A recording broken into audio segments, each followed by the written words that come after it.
major overhaul of the service. An example use case about how IRUS can be used to analyze material related to COVID-19. And then we're going to hear from University of Michigan to hear an institutional perspective about sort of installing and using IRUS. So what is IRUS, aside from an incredibly cool flower acronym, Eat Your Heart Out, Orchid? It stands for Institutional Repository Usage Statistics. So it is what it says. It's a usage statistics aggregation service that enables institutional repositories to share and expose usage statistics based on the global counter standard. Right now, it is conformant with Counter 5, so it is very up to date. Basically, what happens is IRUS collects raw download data from institutional repositories for all item types and processes those data into counter-conformant statistics.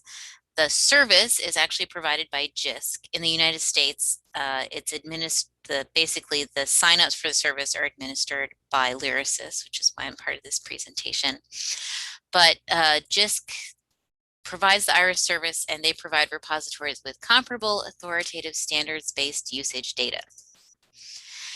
And the nice thing about IRUS is that it can be used, it works at multiple levels. So first, a repository can see a local picture of their institutional repository used for reporting and advocacy.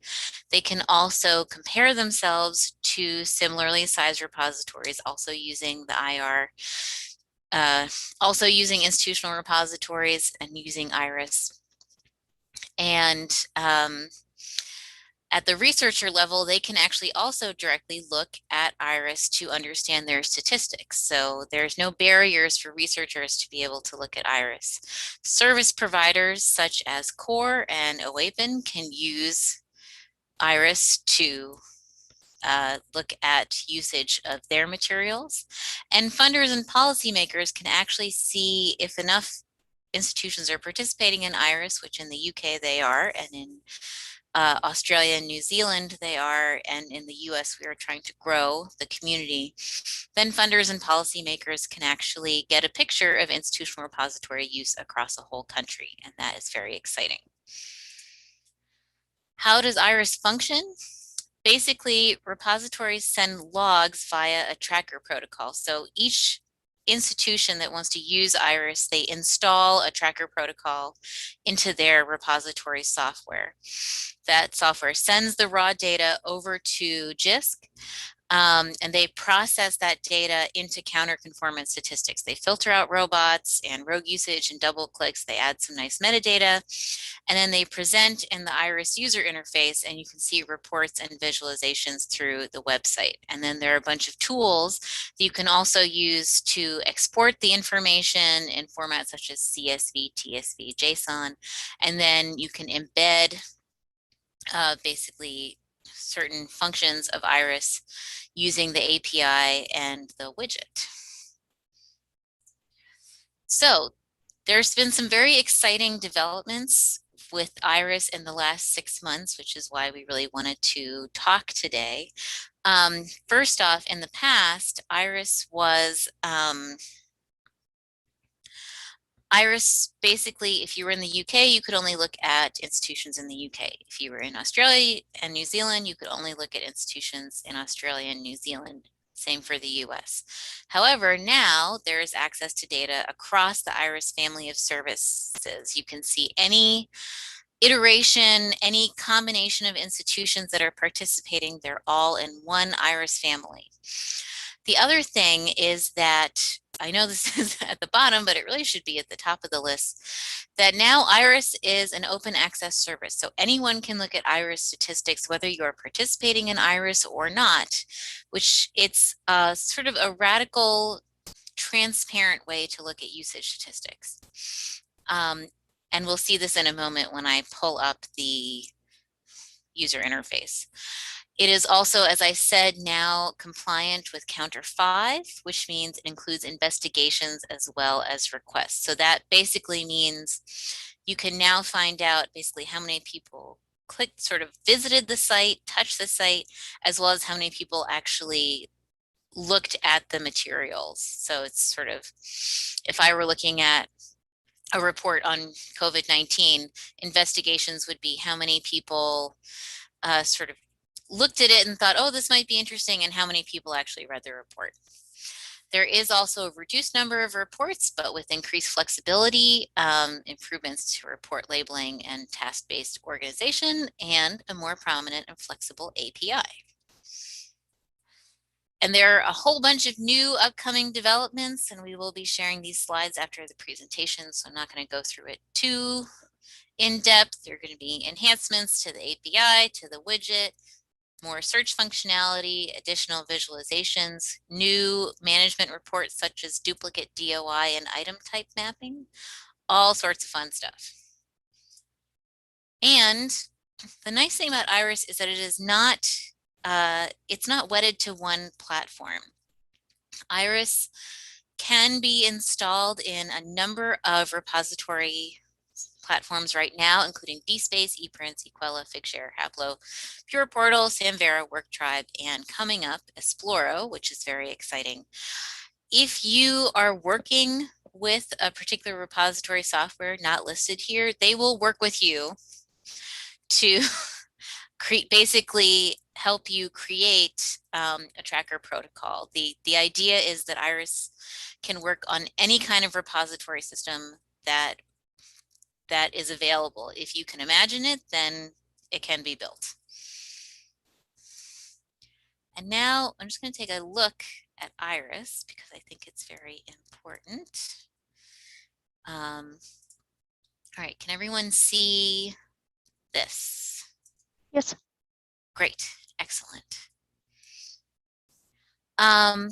All right, so this is the homepage for IRUS. You can actually still go to country-specific pages, but this is the page that works for all nations participating in IRUS. And you can see that there's a report section, and there are a few different kinds of reports, a visualization section, and management that is going to sort of managing that is in development, and embedding, which basically takes you to information about the API and the widget. So we're just going to take a look at the reports. Let's say I want to do a custom platform report.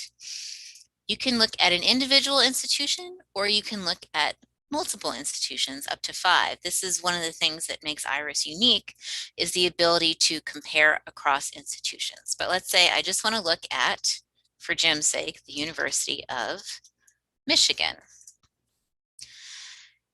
One of the other nice things that Jim will sort of touch on later is that repositories, if you have multiple repositories within your institution, you can have all of them hooked up to IRUS, which means if you're using different repository softwares, you can still get consistent usage statistics across those repository softwares to really get a complete view of your usage. So let's say I just want to start January 2021 to May 2021. You can filter by country. We're not going to do that right now. It shows you all the different item types that you can filter by, but we're going to select all. And then you can see there are 4 main metrics: total investigations, total requests, and unique investigations and unique requests. So I'm going to say I only want the unique ones. I want to know how many different people have looked. And I generate a report, and we can see here it loaded very quickly. It shows the reporting period total and then the metric for each month. And we can also export the report to any of these formats: CSV, TSV, or JSON. There are other more specific item reports. So you can look at basically by individual item usage. It's not just a total repository usage. Let's say I want this to be April 2021 through May. Let's say I want to look at all items, but I only want to look at one metric. And you can see that I can also sort by publisher, platform, authors, DOI, proprietary ID, URI, YOP, and countries. Let's say I want to add a DOI column. This may take a couple minutes to load because Michigan has so many items. So I'm not sure if I'm going to be able to show that right now. I don't want to take too much time. But the point is, there are a lot of ways to look at information. And currently, there is a visualization option. Right now, it actually shows the top items across all the services, but you can see that you can choose by service. You can go by institutions. Let's say I want to look at University of Michigan again. And it will adjust to show me the most requested title, which happens to be Animal Life in Michigan during the Stone Age. So IRUS it really is a wonderful service, and it allows you to feel really comfortable in the usage statistics that you get for your institution and to use them in creative ways. So what I'm going to do is actually turn it over to my colleague Laura. And here we go, who is going to talk about how IRUS has been used in relation to the COVID-19 pandemic. Over to you, Laura. Thanks, Hannah. Hopefully you can hear me okay. So my name is Laura Wong, and I am product manager for IRUS. And today I just want to talk you through an example of how IRUS data can be used. So the example I'm going to be looking at is sort of highlighting repository downloads of material related to COVID-19. So back in March last year, at the start of the pandemic, we were interested to see what we could do with our data set and how we could show the value of repositories and open research. So what we did was something fairly straightforward and basic, is we did a search across all of the items within IRUS, across all of the services and all the repositories we covered for title keywords, and then sorted this by total usage. We didn't do any particularly sophisticated analysis, but we just wanted to get a feel for trends in usage and the changes in usage over time of different items. So as mentioned, this is a partial picture. We've got really good coverage in the UK. I think it's actually over 90%. We included Michigan's data. We have data from the core aggregation service, and we have 8 Australian and New Zealand libraries and institutional repositories as well. And we just wanted to see what would happen when we pulled all this data together. So this is really a proof of concept demonstrator of what you can do when you have comparable data across multiple repositories. So the reason we thought this might be a useful thing to look at is that when a lot of repositories and institutions that use IRUS are trying to demonstrate the value of their repository and of content. And this COVID example is just an illustration of what you can do when you look across a subject or a topic area, and it's something that's obviously very topical and relevant to people at the moment. So we were hoping it would demonstrate sort of the value of making research material open access by showing the high usage, the value of institutional repositories themselves in making this data available. There's also the value and impact of the university research. So what the university is publishing, and it highlights that as well.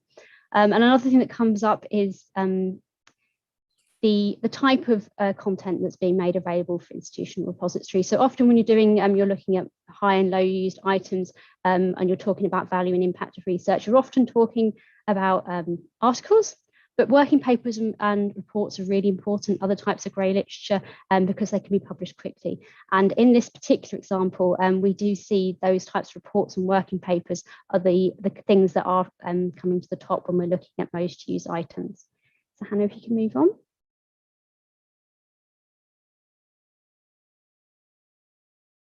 Right, so it's a little bit small, but this is the example we pulled together last year. We're continuing updating the data. So as you can see, this goes up to June 2021, was it July? And this gives you sort of the trends over time. And then we also compared it to the 2019 usage. So at the top there, you can see that you've got a few options to select which services to include, number of items, and also you can see the search terms we used. So this isn't a completely comprehensive search. I'm sure librarians would have a lot of extra terms and more sophisticated search methods, but we just pulled out a few key terms to demonstrate what we could do quickly and easily. You'll notice that one of the top term there, maybe see, is coronavirus. And obviously, coronavirus is a very general term. And we found particularly early on when the items that were being surfaced in this list may have been for older items that were suddenly seeing a lot more usage. Whereas now it's very much sort of see from like March 2020 onwards, it's these big reports that are getting the most usage here. Okay, can we move on, Hannah? Okay. So that was based on the R4, the previous version of IRUS. So that's the counter release 5 data. As Hannah says, IRUS has recently gone through a major redevelopment to incorporate counter release 5 data. So this is the example we've just recently built for that. So this is still very much in development, and we're using it as sort of a test case. So at the moment, we're exploring the use of Elasticsearch within IRUS, and we're using this as a test case to explore what it can do. So in this example here, we've done a very similar sort of thing. We are searching on keywords, and we're sorting by most used items. So again, we're seeing working papers come to the top. There's a few differences in the numbers here because we're using a different metric, different set of search terms and a different date range, but the principle of what we've done here is the same. And again, this is more just to illustrate the data that is available in IRUS. Just move on, Hannah. Bring up another. That's it. Great, thank you. So this is the same thing, but this time I've just sorted by the most used items in February 2021. And here it's just to highlight that there are a few more examples around including core data, and there's also a data set in there. So we're not just talking about articles and working papers, we've got things like data sets in there as well. Right, and so the next thing is that this gives everything at a fairly high level. It's pulling out the most used items, it's highlighting the most used items. But then it may be that institutions want to dig into this a bit further and understand that usage in more detail. And so Imperial is obviously at the top here, and they are quite interested in the impact of their working papers and publications and outputs here. So if you just move on, Hannah, last slide. Oops, so a slide missing. Perhaps. I think there's a slide missing. Okay, well, I'll just talk over it anyway. So yes, we last year we spoke to Imperial and a couple of institutions who are making use of this, and they also went in to look at the item level data. So looking at a particular item that may have had some publicity in the press, for example, and seeing the impact that's had on the usage within the repository. So within IRUS, we do have access to daily stats for a certain period of time. And as Hannah showed, there's also country level data, so you can see where that usage is coming from. So there's the option to dig into that in more detail. And that's something it's in development within the IRUS R5 service at the moment. But that's one of the key things that to mention. I had a little quote from John Imperial there, was around the fact that they were hoping to use this example as a way of promoting the value of repositories as a way of disseminating that grey literature and quick turnaround research in a quick and easy way. And that's all I was going to say. Thank you very much, Hannah. And I'll hand over to Jim. Thank you, Laura. Sorry about the slide. Yeah, thanks, Laura. Thanks, Hannah. So both Hannah and Laura have talked about the bigger picture, I would say. So here's a little bit to close out on what's happening at one place here in the United States. The University of Michigan took part in the IRUS USA pilot in 2018-2019, along with 9 other institutions. I think there were 10 total that did this. And why did we do this in the first place? Other than curiosity, which is actually a really high motivator here at U of M anyway. Well, we've never actually been asked to directly compare our usage in our repositories, the deep blues, to another institutions. And we probably never will be, actually. As many already know, the situation with regards to interinstitutional cooperation, especially cooperation started and directed by something other than the institutions themselves, say a federal mandate. That just doesn't happen around here, very much unlike other places in the world. So we've never been asked, and like I said, probably never will be asked, to compare our open repositories to those of our peers. But with IRUS, we were able to benchmark our service and determine that in rough and ready terms, say, for instance, say downloads per item, we were doing fine when compared to the other pilot participants' usage. Could we go on to the next one, please, Hannah? Here at U of M, we have 2 repositories, and I could argue that the wide open, no federally mandated comparison thing maybe paradoxically makes having a common statistics gathering place all the more necessary, even if it's only on a local level. At U of M, we have a documents repository running on DSpace 6.3 and a data repository running on Samvera. This is not ideal, not what we want in the long or the short run, but for now, it's what we have. And we do want to compare usage and how both are getting the work done here at U of M out into the world. So to cut to the chase, connecting with IRUS has made that possible. On the DSpace side, getting IRUS started is straightforward and quick. There's a patch from Meyer, you implement it, it works, done. It really couldn't be easier.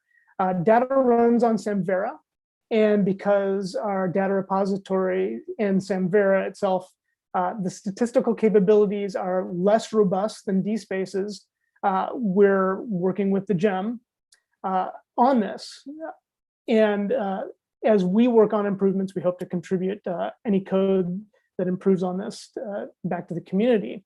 The developers here are happy with how it works so far, but we're still trying to figure out how to best report the download all, and particularly the interaction with Globus that we use for the data sets, since that's a very helpful service to help users deal with large files and downloads of multiple files.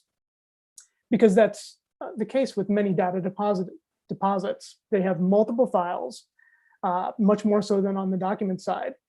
So determining what to report as a use or a download even does introduce some ambiguity on that side. If we could go next, please, Kenna. Thanks. Last one.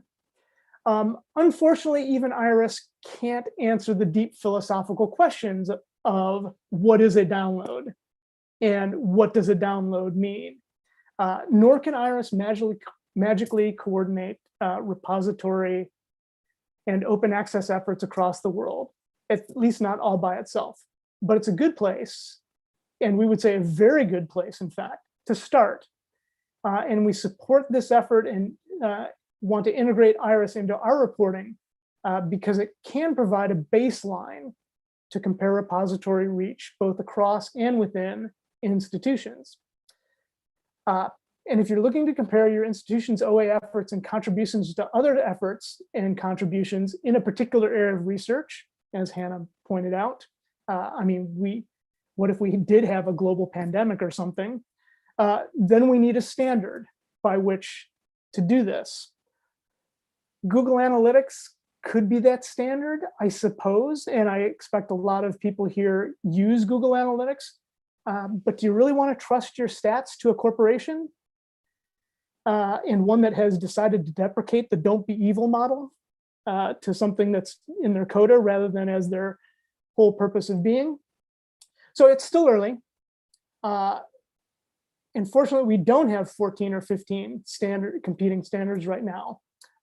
It would be naive to assume that there's only ever going to be one effort like IRUS. But hey, there is this thing that we have right now, and it is very good. So the more people who adopt IRUS, the more likely to succeed, I would say we all are, in having this cross-institution and interinstitutional comparison that I think we all want.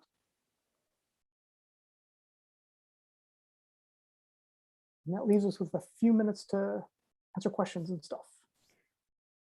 So yes, that is our presentation.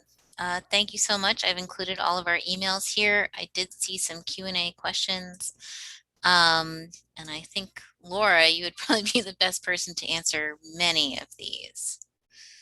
So maybe I'll read them to you. Two of them are about collaboration with OpenAir. Rutger is asking, is this comparable to OpenAir metrics via Matoma Encounter? And then Beata is also asking regarding IRUS, is there any cooperation, coordination with OpenAir usage counts? I'm going to say yes to that last one, particularly in the UK. But if it's okay, I'll just need to go and double check that, unless none of my colleagues are on the call on the meeting and know the answer for sure. But I understand we have a quite close collaboration in the UK. I'm not quite sure outside the UK what the condition is. I think we supply UK metrics to OpenAir, but I'll double check that. Thanks. That answers the question. Travis Moore is asking, is IRUS free? I'll take that one. IRUS is it's a yearly subscription service because the JISC team does so much excellent work really actively monitoring all of the bots and sort of duplicate data possibilities. If you're interested in the US, I can certainly give you the price afterwards. If you're interested in the UK, you can talk to JISC, and somewhere else you can also talk to JISC. Thanks. And Rutger already answered Pascal's question, so it leaves us with Gail's question. Is it possible to request metrics for collections or communities in this space in our case? I mean metrics for each item within a collection. I'd say not at the moment. I'm not familiar with these case collections or communities. You can request content for individual items. And I guess we're always looking for new ways of marking up data within IRUS. Although we are very standards based, because we're working across several repositories, it would be a case of having some consistent way of tracking that data. So one thing we have with the sort of item types, you would have seen in the demo that we have a consistent set of item types. Obviously, not all repositories use those item types. So what we actually do behind the scenes is map every single item type from the repository to one of the IRUS item types.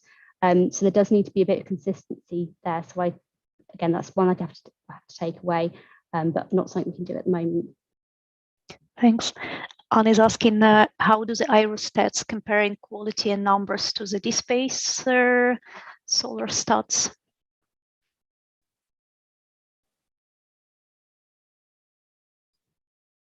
I'm afraid I'm not that technically minded, and I don't know much the difference between DSpace stats and IRUS to compare. But I can share myself, or Hannah can share some further information about how we go about compiling the IRUS stats and the additional processing and the sort of exclusions we place on that. So we like to be very transparent about how we're processing the data. And we can share some information about that afterwards.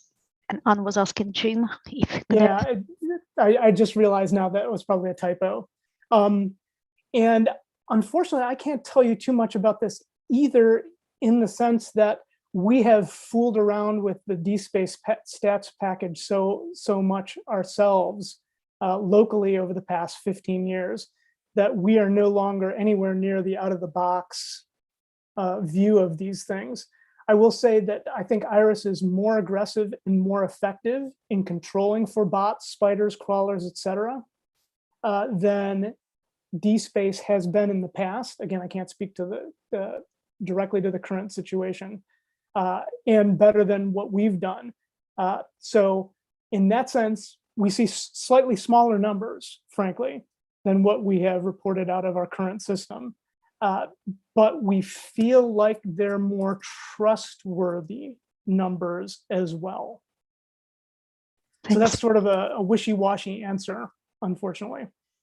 And the last question, and then I'll hand over to John. Sorry. Does IRUS provide citation data for the repository?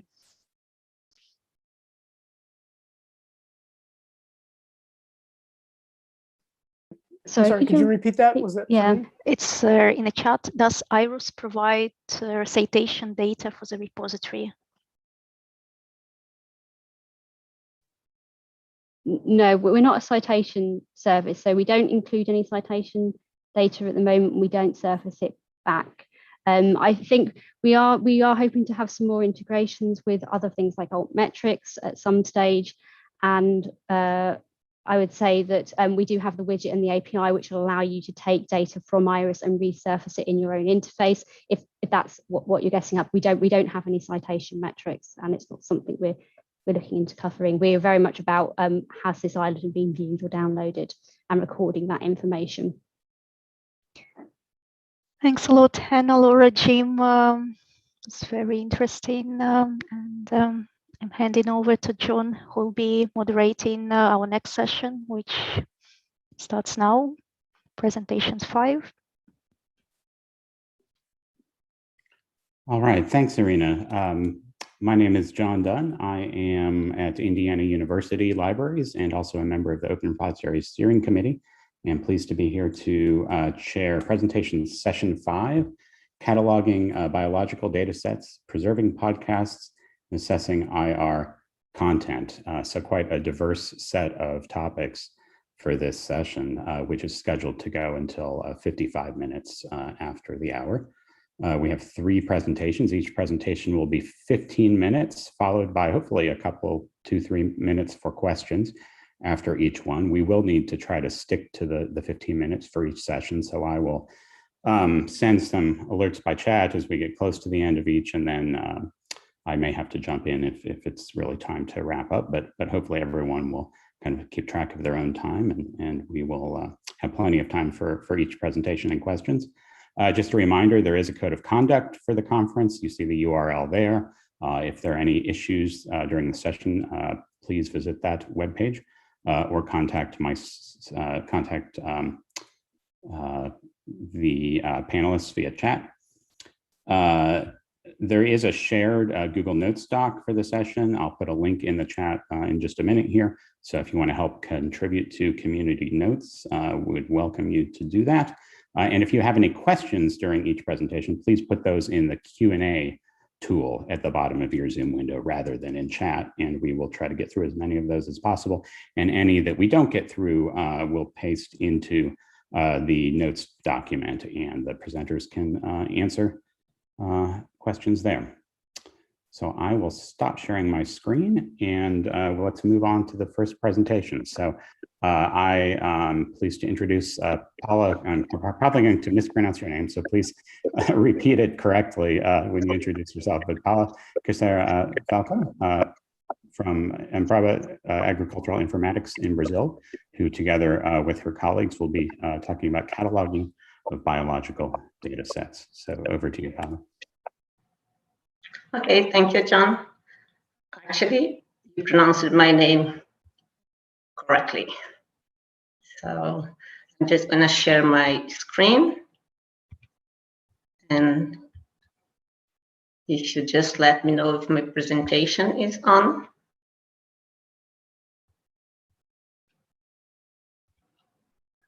Hi, John. Can you hear me? Yeah, it looks good now. Okay, thank you. So hello, my name is Paula, like John said, and I present the cataloging of biological data sets in the Embrapa data repository. This is a collaborative work between a research group that deals with large volume of biological omics data, big data, and a research group that deals with aspects of information engineering field. One thing that I find interesting to mention here is that how these different backgrounds of the two groups are absolutely complementary regarding open data repositories. We know that in order to work with science-based and complex data, it's essential that data is organized in a way that it can be reassessed, and innovation depends on the possibilities of sharing information. Thus, in the context of the fourth scientific paradigm based on science and open and collaborative science, which emphasize collaboration and the sharing of research data, and in attention of the 13 OECD principles for accessing of research data financed with public resources, we decided to work through the cataloging of biological data sets in the Embrapa data repository. Cataloging of biological data sets appear in the scope of a pilot project to implement omic data management actions conducted by the multi-user laboratory of bioinformatics of the Embrapa Agricultural Research Corporation and the Information Engineering Research Group from Embrapa Agricultural Informatics. It was during this project that the task of cataloging data sets was defined as a priority and essential to achieve improvements in omic data management processes. I will briefly mention what the Bioinformatics Multi-User Laboratory of Embrapa is and the importance of the data in the context of the work we do. Don't worry about all this bioinformatics stuff. But the Bioinformatics Multi-User Laboratory can be a partner to apply bioinformatics solutions to scientific research and innovation projects in a collaborative environment.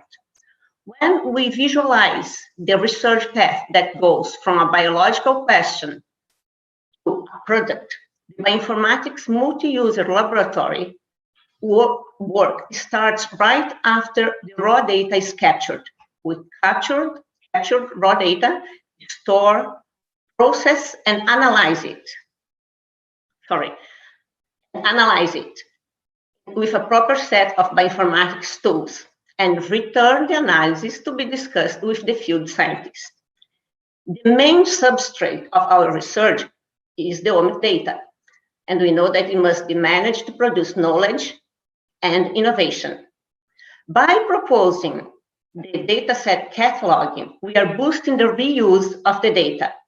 By adding data description, we believe that we will make the data better searchable and reusable, both by researchers and machines. The purpose of the reported study was then to define and establish minimum rules for cataloging biological data sets in the Embrapa data repository, guided by international standards for descriptive cataloging and FAIR principles, make the data findable, accessible, interoperable, and reusable. We know that data and metadata are the main technological assets associated with any open data repository.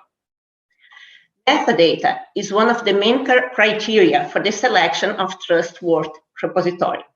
However, there is often an absence of systematic cataloging practices guided by the adoption of international standards and rules for descriptive and thematic representation, especially in research data repositories. The model we use to base our work on, the data one data life cycle, cataloging is a component of the description process of the data.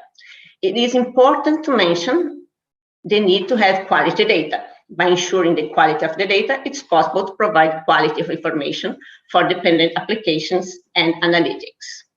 Well, with this as a background, we concluded that efforts are needed so that research data, in particular omics data, is described in accordance with minimum rules for cataloging and metadata description. In the multi-user bioinformatics laboratory, data is the most important and powerful asset that we maintain, and it can be used as a tool to provide solutions. But in order to do this, it must be well described and meet the FAIR principles. Once the data is findable, accessible, interoperable, and reusable, then it becomes information that can turn into knowledge. Therefore, we focus our efforts in the activity of cataloging, because this is the activity that accounts directly for the quality of metadata, which in turn accounts for the quality of the data repositories in general. This slide describes the assumptions that supported our work. It's argued that data and metadata described by international and interoperable standards are more likely to be unambiguously recovered, discovered, and reused. Can you hear me? Sorry, your slides are no longer showing for us. Okay, so what was the last one? I'm not sure. I'm sorry. Okay, that's fine. Let me try again. Let's see what may have happened. What a shame.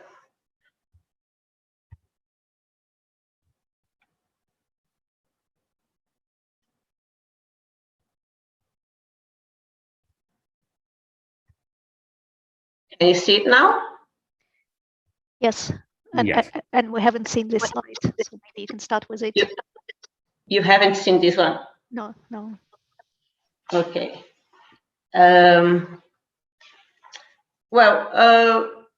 I don't know if I should go back, but as I said here, we focus our efforts on the cataloging of the cataloging activity, because this cataloging activity accounts for the quality of metadata and the quality of data repositories in general. And then I mentioned about the assumptions I was talking about the assumptions that supported this work. So it's argued that data and metadata described by international and interoperable standards are more likely to be unambiguously recovered, discovered, and reused. And it's proposed that the data be cataloged and published in open data repositories, using as basis the minimum cataloging rules regarding the descriptive and thematic representations and adherence to the FAIR principles. Regarding the descriptive and thematic representation of the data, these 6 items were considered to constitute the minimum rules for description: a permanent descriptive and preservation of the metadata, the use of controlled vocabulary FAIR, to have assigned a persistent identifier, identification of the authors, upload a data file and documents about the data, and it must have a link to publications and related internal and external work. The second feature for the minimum cataloging rules is that there should be adherence to the FAIR principles, which contributes to open research data and mostly metadata being freely available in repositories open to all. Can you see my slide with the 2B on it? Just to make sure. Yes. Okay, fine, thanks. So, as I mentioned, our proposition then is the cataloging of biological data sets in BRAPA's data repository, guided by international and standard rules, in line with the FAIR principles, and with regard to descriptive and thematic representation. Right here, I'm showing you the cover of the document that brings together all the information produced during this work, and this document can be obtained from this address. This document contains the registration of the suggested actions for the improvement of the data management process and describes all the steps that were taken to attain these suggestions. It contains the minimum rules for the cataloging of the data sets, the description of the metadata, the cataloging process, and the FAIR principles. The document also has the purpose of orientating the cataloger on how to use the BRAPA data repository. Well, an abridgment of this document in the form of the results is presented in the next slides. The results are then: definition of general rules for describing data sets in the BRAPA data repository, definition of metadata elements compatible with the Dataverse, which was the software adopted to implement the repository, description of rules to guide the completion of each element, field, and subfield of citation and life science metadata, guidelines to the use of controlled vocabularies for assigning keywords and subject categories, a choice of a set of common attributes to guide the description of the metadata elements, a short version of the guidelines on filling in metadata elements, fields, and subfields, and the elaboration of guidelines for carrying out the activity of reviewing the cataloging of datasets in BRAPA data repository. So these results represent a set of basic rules for cataloging data sets and are intended to support the cataloger during the task of describing the data with the purpose to generate qualified metadata in the Embrapa data repository. Furthermore, we also consider that they represent a contribution to the improvement of the OMIC data management process, to the development of data librarianship area, and to the understanding that findability, accessibility, interoperability, and reusability depend on qualified metadata and consistent cataloging standards. Just to have a sense of how the catalog data set will look like, I will briefly access our repository, and if you can just let me know if you can see the repository. Looks good. Screen. Good, thanks. So the task of filling out the metadata was planned to follow the FAIR principles. I just want to draw your attention to 3 fields in particular in the metadata tab. Here, an alternative URL. In this field, for example, here is a link for the supplementary material for the uploaded data. The idea is that it must be a persistent identifier. Before adding this information, it's essential to verify if it is indeed a persistent identifier. And this is in accordance with the findable, accessible, and reusable principles. Another example is the keyword field. Here you can see that this metadata is filled with controlled vocabularies like now thesaurus, NCBI taxonomy, and agrovoc. If we look into the term nucleotide sequence, for example, which is taken from the agrovoc vocabulary, it's possible to make a link between other controlled vocabularies and among several other databases. Now, the third example, very quickly, is the time period cover. Here. This information will help in the decision process for the reuse of the data, which is in accordance with the reusable principle. So I shall go back to the presentation. Can you see my conclusions?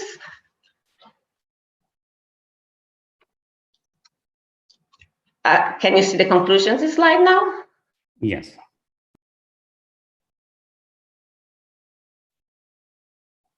Okay. I cannot hear you, but. I'm sorry. Yes, we can see it. And you have about 1 minute remaining. Okay, fine. So the conclusion is that the results obtained constitute an effective contribution to the organization and systematization of the main activities related to the cataloging process of biological data sets in the Embrapa repository. And in addition, they contribute to the generation of qualified metadata in accordance with international standards of descriptive representation and compatible with the FAIR principles that can be reused by the scientific community as a reliable source of information to generate knowledge. We heard in one of the talks yesterday that the low quality of metadata is one of the barriers related to the consolidation of the open repositories. By generating qualified metadata in our omics data repository, we believe that we are contributing to overcome this barrier. In that same talk, it was mentioned that capacity building could contribute to increase the value of the repositories. And we believe that this work can motivate initiatives like this in other communities that work with biological data. And it can be used towards the capacity building process. The next 2 slides contain the articles mentioned during this talk. This is how we can be reached. Thank you for inviting us to speak with you. Great, thank you, Paula. We have maybe a minute for questions here. And go ahead and, actually, I'll go ahead and stop your screen sharing. So if anyone has a quick question, please paste it in or post it in the Q&A tool at the bottom, and then maybe our next presenters can get their screen sharing up and going while we're waiting. They can always contact us if necessary in the future. And yes, also if you can post your question in the Q&A tool, and the panelists can also answer it via text there as well, or in the collaborative notes document. So. Okay, fine. All right, thank you. Thank you.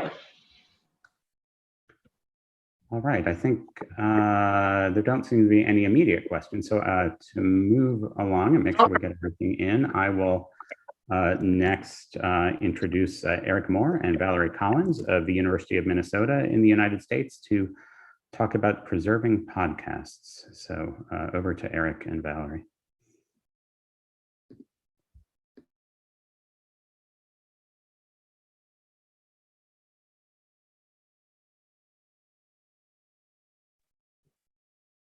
You're both muted. Yeah, Eric, I think you're muted. Okay, thank you. Are you all able to see the opening slide? Yes. Okay, great. There we go. All right, well,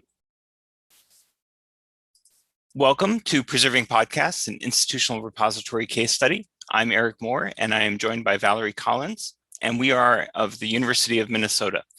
We'll be presenting on this project from the past year and would like to also recognize the work of Dan Susacek and Ashley Walker, two graduate students from the University of St. Catherine, and Caitlin Morgan, a project archivist within the University of Minnesota Archives.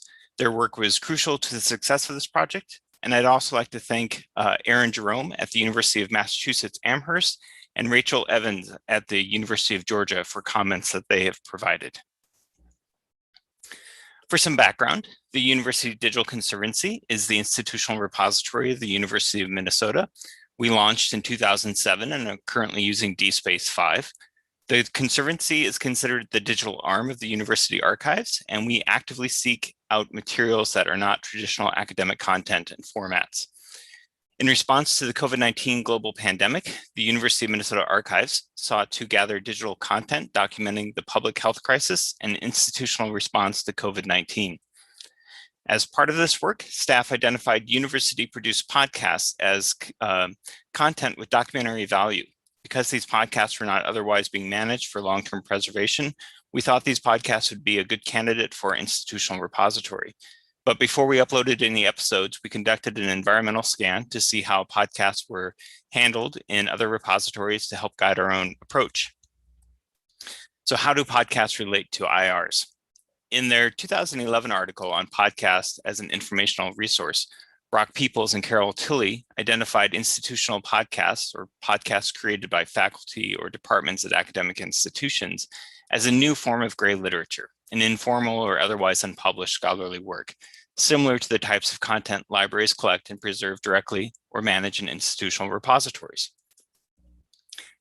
In an early case study evaluating the process to ingest and preserve podcasts within university archives, Alexis Antricoli applied a functional documentation analysis to evaluate early institutional podcasts.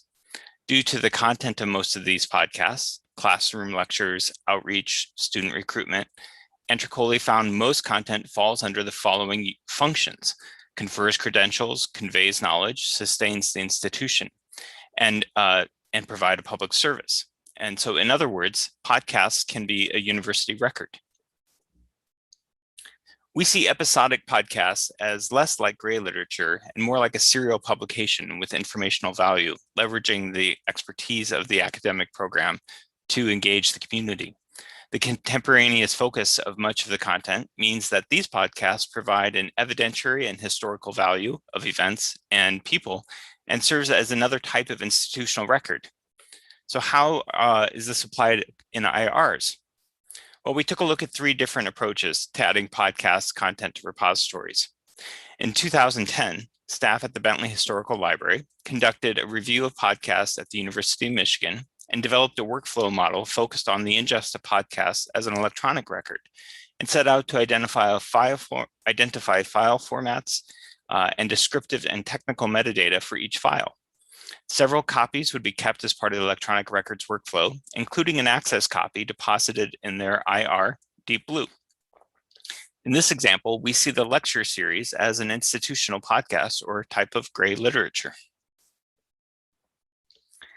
At the University of Georgia, the podcast On Reserve features law library staff and faculty discussing topics tied to the library's collections and their expertise. The podcasts were added to the repository in order to serve as a preservation mechanism and to link the podcast with other scholarship available in the repository. Designed to be episodic in nature, the podcast was also a companion piece to the Law Library's serial newsletter, Amicus Briefs.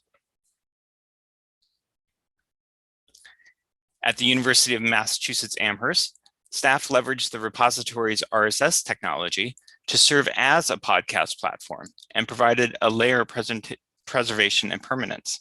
In this example, repository staff sought to provide a home for content that documents a function of the university, student services. Rather than serve as gray literature or published content, staff also see the repository as a common good tool whose cost is absorbed by the library and can be made freely available for the campus, including those who want to use it as a podcast platform.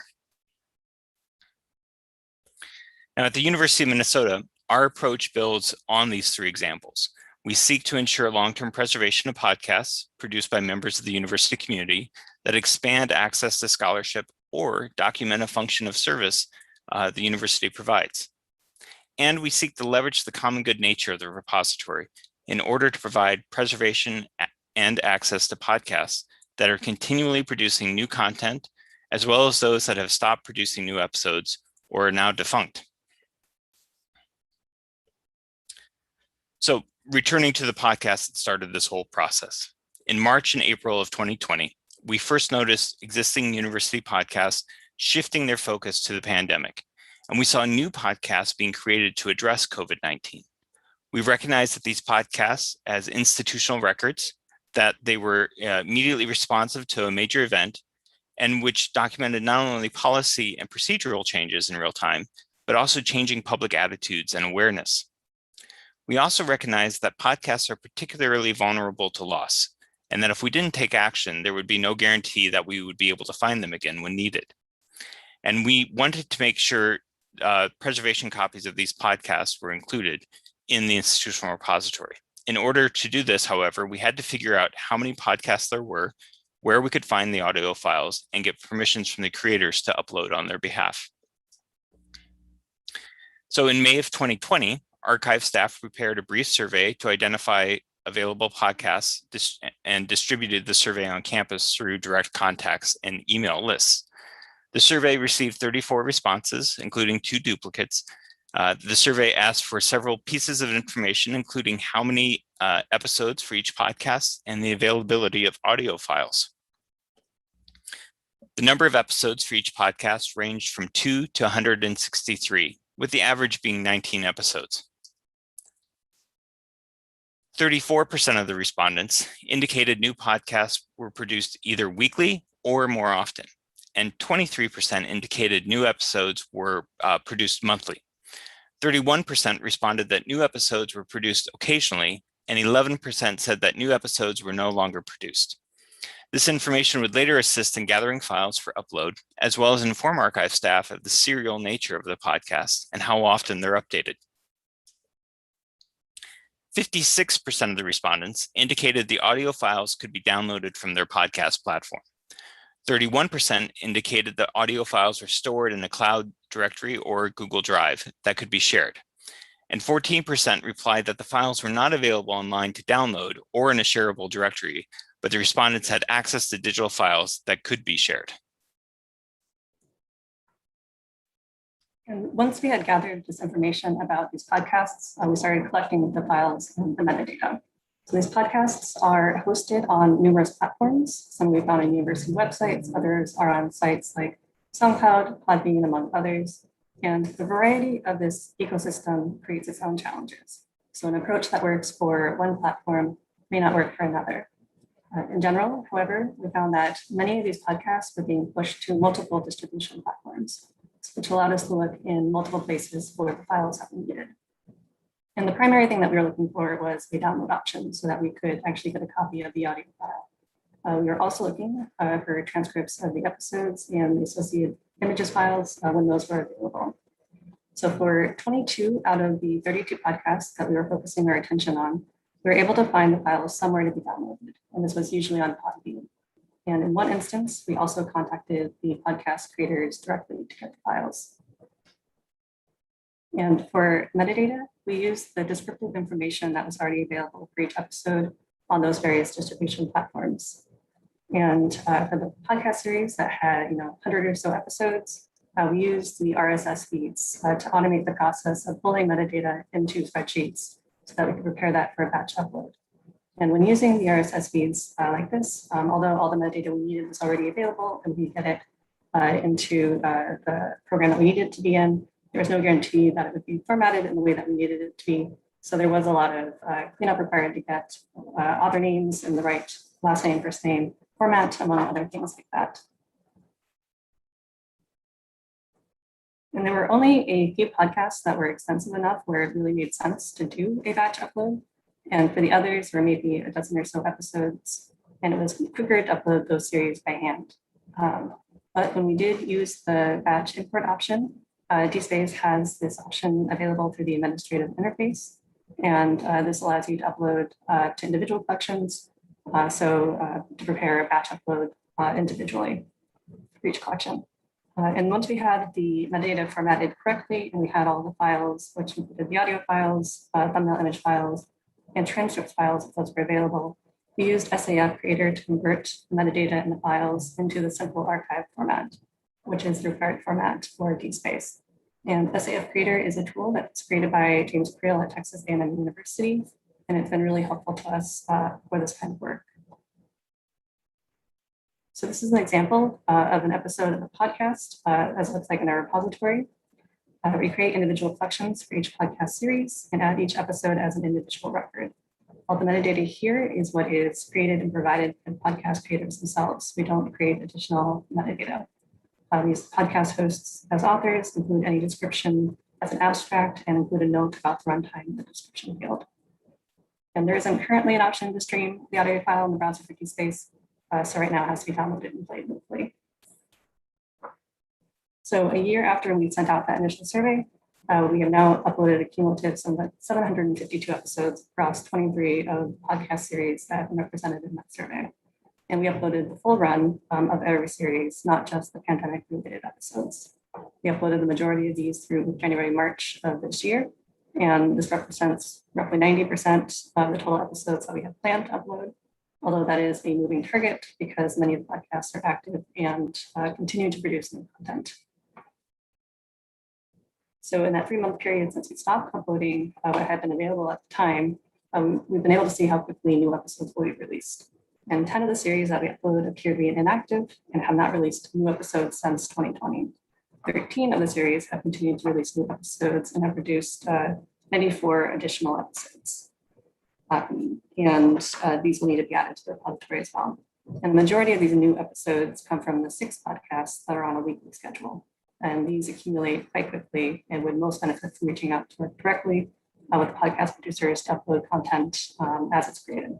So we'd like to move away from uploading all these episodes on behalf of the creators and start working more collaboratively with them. So the primary purpose of adding the podcast to our IR was to make sure that they're preserved for long term. And in the short period that they've been available, we have seen some initial trends in what episodes are being found and downloaded. So a handful of episodes that document the most recent COVID-19 news for the Osterholm update and the recent coverage of the Derek Chauvin trial in Minneapolis, which is covered by the student newspaper. So these episodes represent the majority of what has been downloaded. And the next set of most downloaded episodes come from the extension podcasts. We've seen a clear preference for downloading the transcripts rather than the audio files. And in most cases, the transcript is downloaded and the associated audio file is not. So these transcripts are also helping to make podcast episodes more discoverable. So we started this project looking specifically at podcasts that were touching upon or covering the pandemic in some way, but it expanded to thinking about podcasts as a university record more broadly. And by using an institutional repository to preserve this podcast content, we're able to leverage the benefits of preservation, access, and discovery that generally have been focused on other types of more traditional repository content. And moving beyond that traditional academic content and formats by including this kind of media in the IR also demonstrates how we can increase kind of repository impact with those outside of the academic context and reach a broader, more community-focused audience and user base. So Thank you for joining us today. We're happy to answer any questions in the time that we have available. And you can also contact us at udc@umn.edu.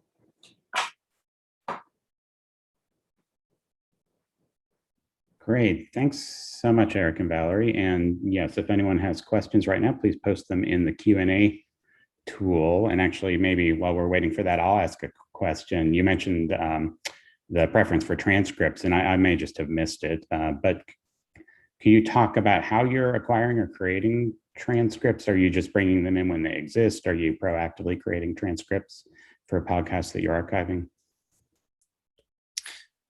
We are currently bringing in transcripts along with thumbnail image files for the podcast when we can locate them either on the primary website for the podcast, usually through the university's webpage, or through one of the distribution services. We have been, though, experimenting with podcasts that have no transcripts on running those through a separate media filter through Kaltura to generate essentially what would be the closed captioning for an audio file in Kaltura, and then importing that into the repository as a text file, so that even though it's not at this point displaying as a transcript file to download, it is serving as a discovery aid in terms of full text search for the podcast. After that experiment, the next one would be whether or not we want to look at towards cleaning those up and making those more readily available for download. Great, thanks. And there are now a couple of questions in the Q&A panel. We may only be able to get to one of them given time, and then maybe you can answer the second one via typing. But first, from Catherine Cassidy, Eric and Valerie, did you publish the results of your surveys and other research about the process? We'd be very interested to read more. No, in fact, you are the first people we are telling about this. So we hope to have a chance to talk about this a little bit more at some other venues. And then I think after we do that and get a little feedback from people like you, we're going to then publish and distribute a little bit more broadly. And then maybe very quickly, you can answer the next question from Carla Arden. Do you have any pushback on the relevance and value of podcasts? Any change of heart since bringing them into the IR? No pushback. I mean, I think we see it as a university record. We see the value of podcasts, certain types of podcasts, as a form of gray literature, of a type of serial publication.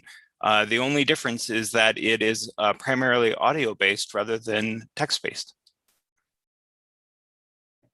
Great. Well, thanks both. This is very, very interesting topic, I think, for a lot of folks, including myself. So very pleased to hear about it and look forward to hearing more. Okay.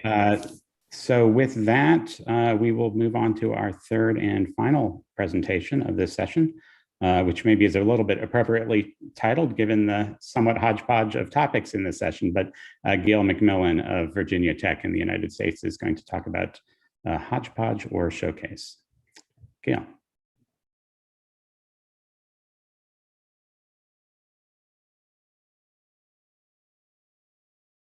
You're muted, Gail. Sorry. Thank you. Hodgepodge or Showcase, an IR assessment strategy. Thank you for coming. I'm Gail McMillan, the Director of Scholarly Communication at Virginia Tech's University Libraries. And I'm here to ask you to consider a new way to assess our institutional repositories, a way that puts the IR in the context of the institution and would enable us to compare IRs across institutions.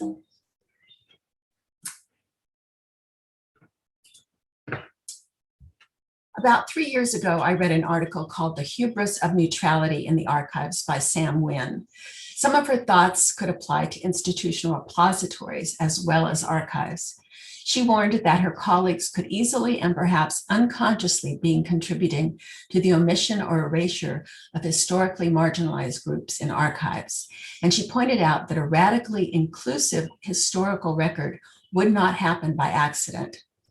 I did not want my IR, VTech Works, to be ignoring the work for and about historically marginalized groups, so I decided to delve into its contents. Around the same time, I read another article called Broadening Your Library's Collection, Implementing an LGBTQIA Collection Development Project by Rebecca Scoggins.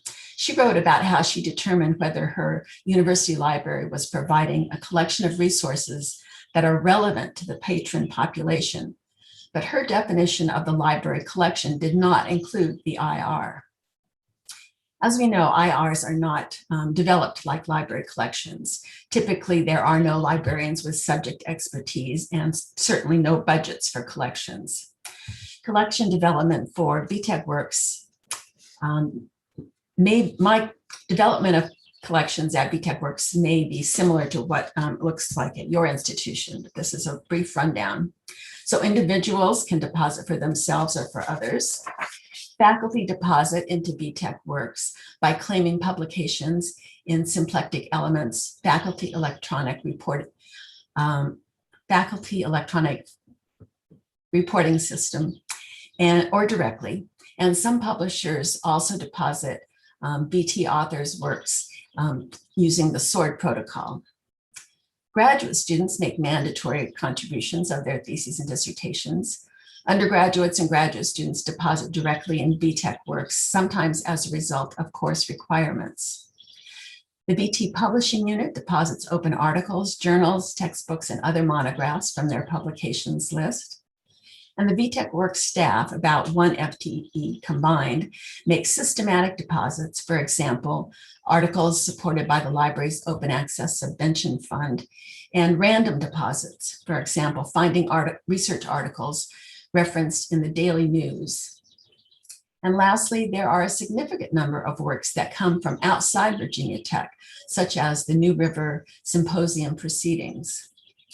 BTEC Works has about 85,000 objects, and about 96% of them are open access. About 82% are textual, 17% or 11,000 are images. There are over 500 videos, 100 data sets, and other content types, of course. From this variety of systematic and random deposits, you may surmise that my IR is a hodgepodge, a miscellaneous mixture of stuff. Well, I give you these data points so you'll know something about my IR, my research data source. I think it's important that we go beyond these metrics because they don't help us understand our IRs in the context of our institutions. And these data points also don't provide a good frame of reference for comparison among IRs. About 3 years ago, when I took Scoggins and Wynn's articles to heart, I began to question whether my IR accurately reflected the scholarship and activities of the Virginia Tech community, particularly where historically marginalized groups were concerned. I began looking for LGBTQ+ in BTEC Works, and then I expanded my research to include Indigenous people and Latinx.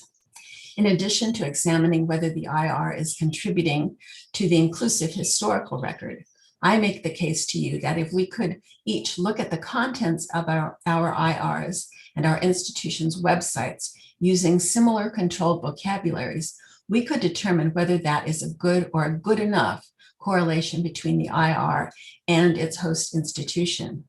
So briefly, what I did was compile a comprehensive vocabulary as a step in determining if the microcosm created by the vocabulary was a subset of the whole. I did not exclude terms that were offensive and outdated, and I also did not exclude terms that have multiple meanings or could be personal names. Through the vocabularies, I created virtual microcosms of LGBTQ+, Latinx, and Indigenous people in BTEC Works and Virginia Tech. This is a sample spreadsheet. I searched the terms and phrases for each microcosm in BTEC Works and Virginia Tech website and compared the percentage of hits for each term, not the number of hits, which I think provides a good indicator of how well the IR represents the scholarship and activities of the host institution. I was also curious about whether some researchers used a term while others did not, so I delved deeper into the IR to see what might be revealed in graduate students' ETDs and in faculty scholarly publications. Virginia Tech doesn't have a faculty publication collection per se, so I searched these collections to make a virtual faculty publication collection that was comprised of the articles supported by the library's Open Access Subvention Fund, articles published through the SWORD protocol or deposited through the SWORD protocol, and works voluntarily deposited by faculty through symplectic elements. Comparing the percentage of hits in each collection rather than the number of hits also made sense to me because there are wide variations in the size of these collections as well as their ages.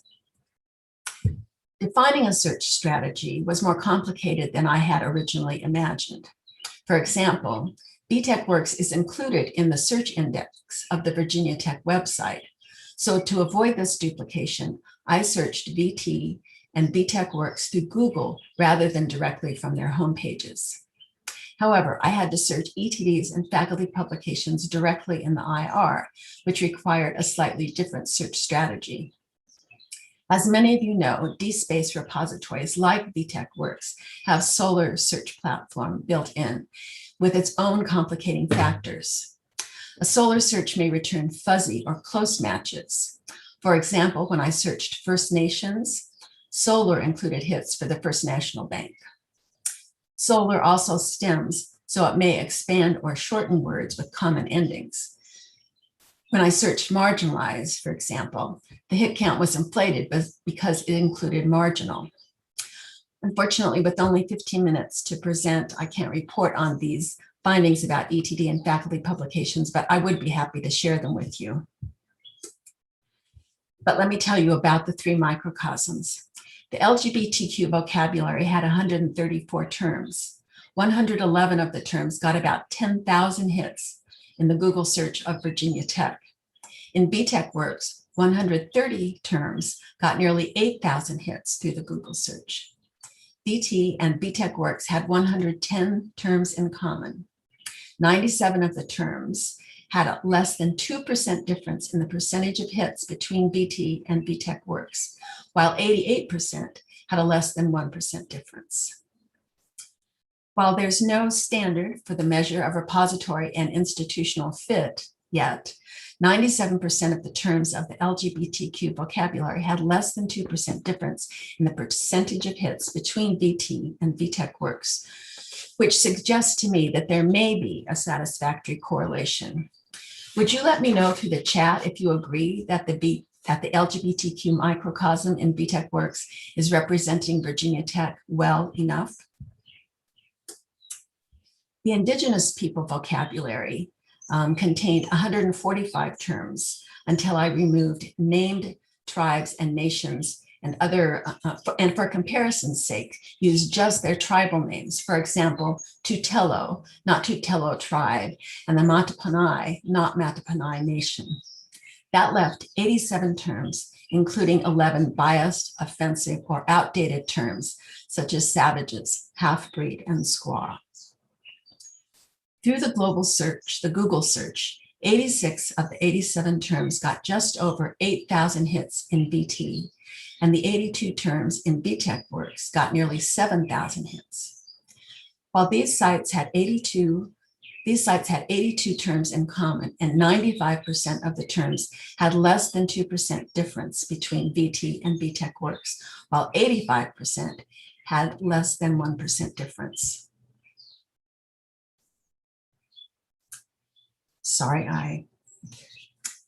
Okay. The Indigenous people vocabulary originally contained 145 terms. And I already told you that. Sorry. While there is no standard for the measure of repository and institutional fit yet, 95% of the terms in the Indigenous people vocabulary had less than 2% difference in the percentage of differences between VTech and VTech Works. This suggests to me that this microcosm also has a satisfactory correlation. Would you let me know in the chat if you agree that the Indigenous people microcosm in VTech Works is representing Virginia Tech well enough? The Latinx vocabulary had 75 terms, some weighted in bias and offensive or outdated. These 75 terms got 6,000 hits, 6,500 hits in VTech Works. There were 70 terms in VTech Works that had VT in common. They got nearly 7,000 hits in VT. 76% of the terms had less than 1% difference in the percentage of Google hits between VT and VTech Works. 94% of the terms had less than 2% difference in the percentage. These differences were largely terms referring to laws or legal status and people or heritage. There were outliers in both of these collections. The undocumented students and Mexican Americans got 7% more hits in VTech Works, while Espanol and immigration policy got nearly 5% more hits in VT. While there's no standard for the measure of repository and institutional fit yet, 94% of the terms in the Latinx vocabulary had less than 2% difference in the percentage of hits between VTech Works and VT, which again suggests to me that there may be a satisfactory correlation. Would you let me know in the chat if you agree that the Latinx microcosm in VTech Works is representing Virginia Tech well enough? To conclude, I've described what the data revealed about the IR at one PhD granting institution. To be better stewards of our IRs, to make our IRs an inclusive historical record and a showcase for our institutions, and to avoid the IR being perceived as a hodgepodge, I recommend that we evaluate how well IRs reflect the institutions that host them, perhaps using the strategy that I've described. These three microcosms I created from the vocabularies of terms used in publications, presentations, and the like may reveal that the scholarship and activities at the university level are largely reflected in the institutional repository because there is a less than 2% difference in the percentage of hits between the IR and the host institution.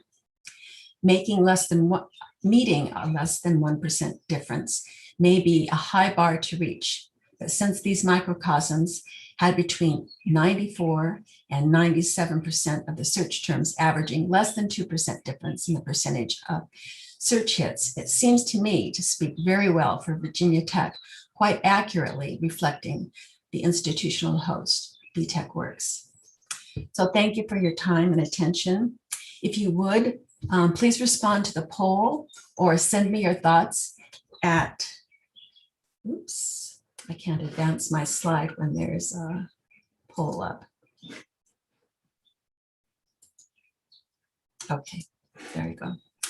So thank you very much for your time and attention. If you would, please respond to the poll or send me your thoughts at gailmack@vt.edu.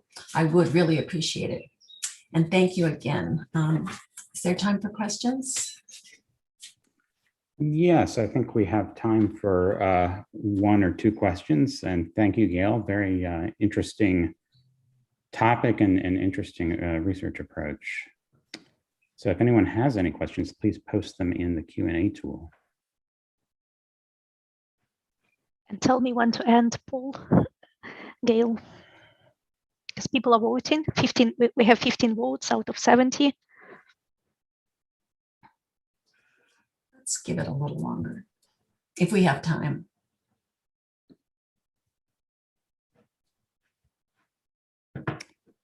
So any questions for Gail as we end our session here? There's a lot of data, I know. Anybody's interested in trying such a study at their institutions, I think it would be an interesting comparison, as well as tell you something about your IR in the context of your institution. So thanks, Serena. That'd be probably enough.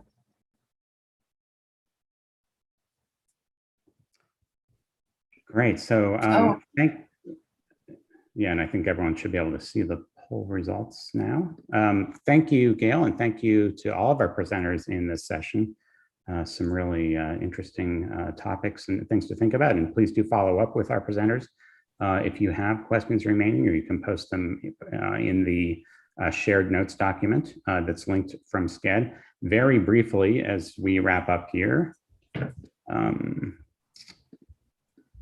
we have one more session or set of sessions in the next hour. one of which will be starting in this room, and the other will be in another link available through Sched. And then in about an hour from now at 5 p.m. UTC, we have our networking session. I would really encourage folks to join that. It was really fun yesterday. It's a way to both meet our sponsors and chat with them, but also chat with each other, chat with your fellow Open Repositories community members and attendees, and not quite as good as being in person for a reception, but a nice environment to be able to have some more informal conversations about the topics that have been brought up in this and other sessions. So thank you all again, and I will turn things over to the next session.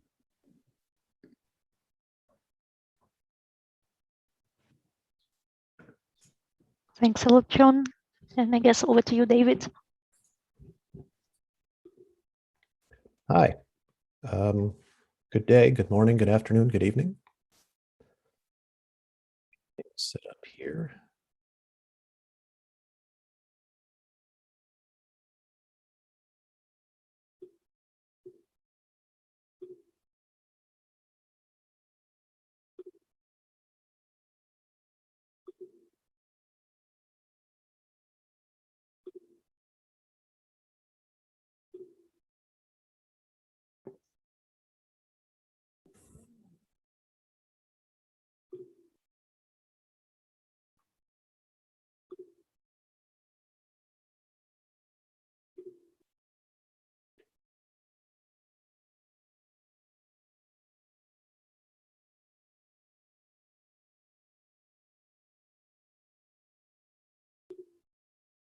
So I guess we have all the speakers for the first talk.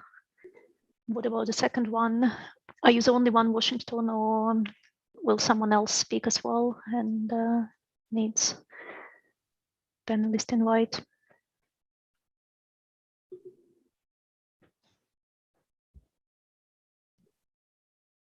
And then I don't see any speaker from first.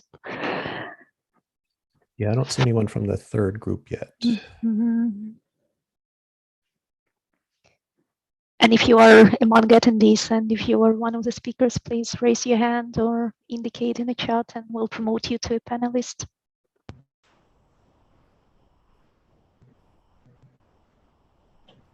Irina, are you seeing my screen okay? Not in a presentation mode. So maybe click present. Okay, I was. Yeah, and Kara is here and Caitlin is here now. So I think we're good. If anyone else from your groups need a presenter privilege, please let us know and we'll promote them to presenters. Okay. Irina, can I do another check if you can see my screen? Yes, now it's perfect. Okay. So is the method here, I will show this slide, and as I introduce people, I will stop sharing and the appropriate person will start? Yes. Okay. Just a quick note to the presenters. Hi, everyone. I know some of you. Good to see you again. I will do quick introductions. I'll do some quick housekeeping. I will be in charge of keeping track of time. I'll try to put in the chat time checks, but I know that can be a pain to look when you're presenting. So if I need to, I'll verbally come in, give you the 2-minute warning, 1-minute warning kind of thing. Yeah, maybe it's better if you speak up, because when people are sharing screen, it's hard to see chat messages. Yeah. Understood. So apologies if I startle you because I jump in and give a time check.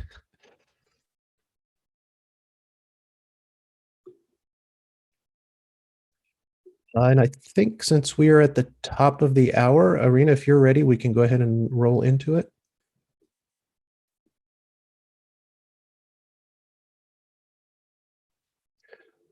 Okay, great. Hello, everyone.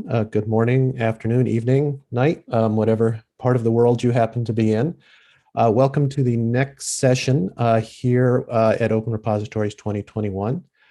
This section has 3 different presentations on a variety of topics. They're all very interesting, so I know I'm looking forward to seeing them. I should introduce myself. I'm David Miner. I work at the library at UC San Diego, where I'm director of our research data curation program. I'm also a member of the Open Repository Steering Committee. A few housekeeping items before we jump in. I will note, as you see on the screen, we take our code of conduct very seriously, especially in an online environment. This can be quite a challenge. If you do want to report anything, you can always use that link. You can ping any member of the Open Repositories team, contact us in any way, and we will take appropriate actions. Secondly, in just a moment, as soon as I stop screen sharing, I will pop a link into a shared Google Docs where we are taking notes. Feel free to interact with that document in whatever appropriate way. We will also be putting any questions and answers in there, particularly ones if we don't get time to answer them in person. Finally, on questions and answers, you all will remain muted. So if you do have a question, please put it into the Q&A box in Zoom. Feel free to do that while people are talking, and that will save us time at the end because we have a rather tight schedule. So with that having been said, let's jump into the first presentation. First presentation is titled Notify, the Repository and Services Interoperability Project. And this was submitted by Kathleen Shearer and Paul Walk, representing CORE, the Confederation of Open Access Repositories, and Martin Klein from Los Alamos National Laboratory. I'm going to stop my share and hand it over to whoever is talking from that group. Thank you very much, David. I just need to get into full screen mode here, which is always challenging. Shucks. With this bar up at the top, this Zoom bar.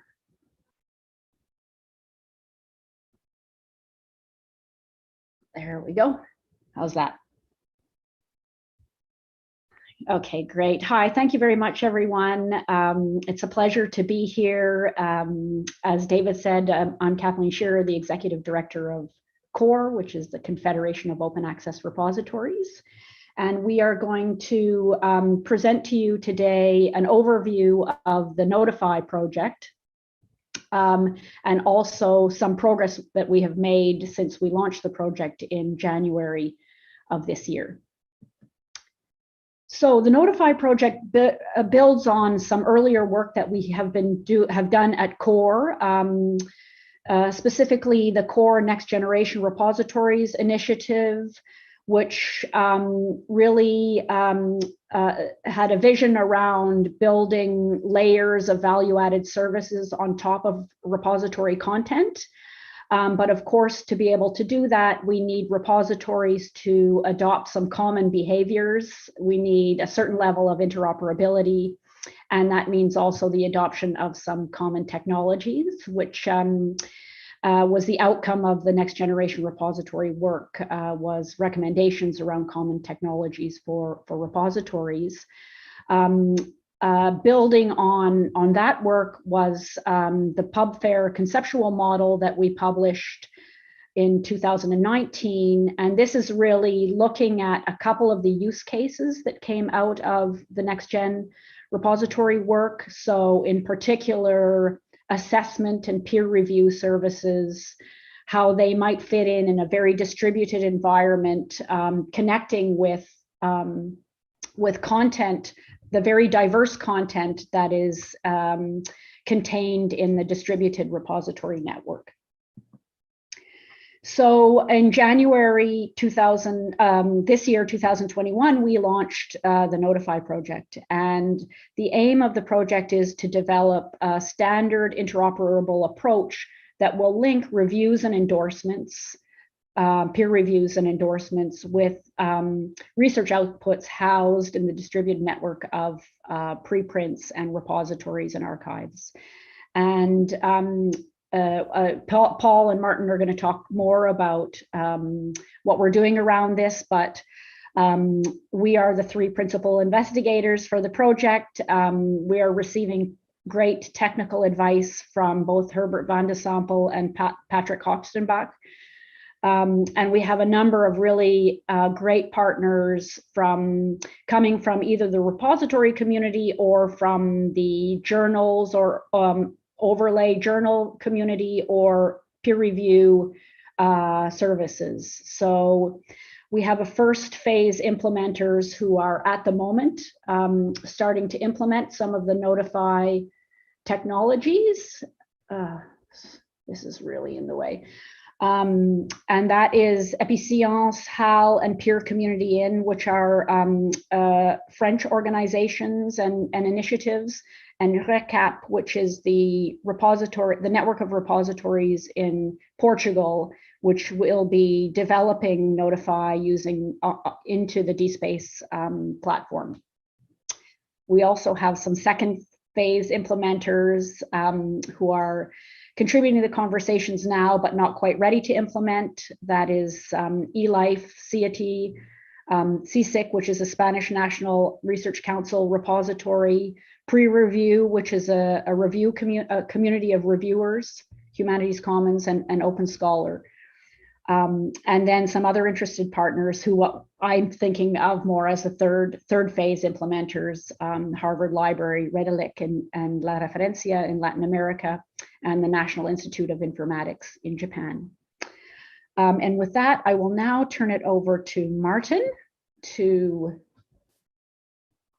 give you some more information about what we're doing and how the model works.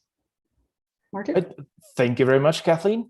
So yeah, I'd like to take a few minutes to give you some more details about the model that we're working on within the Notify project.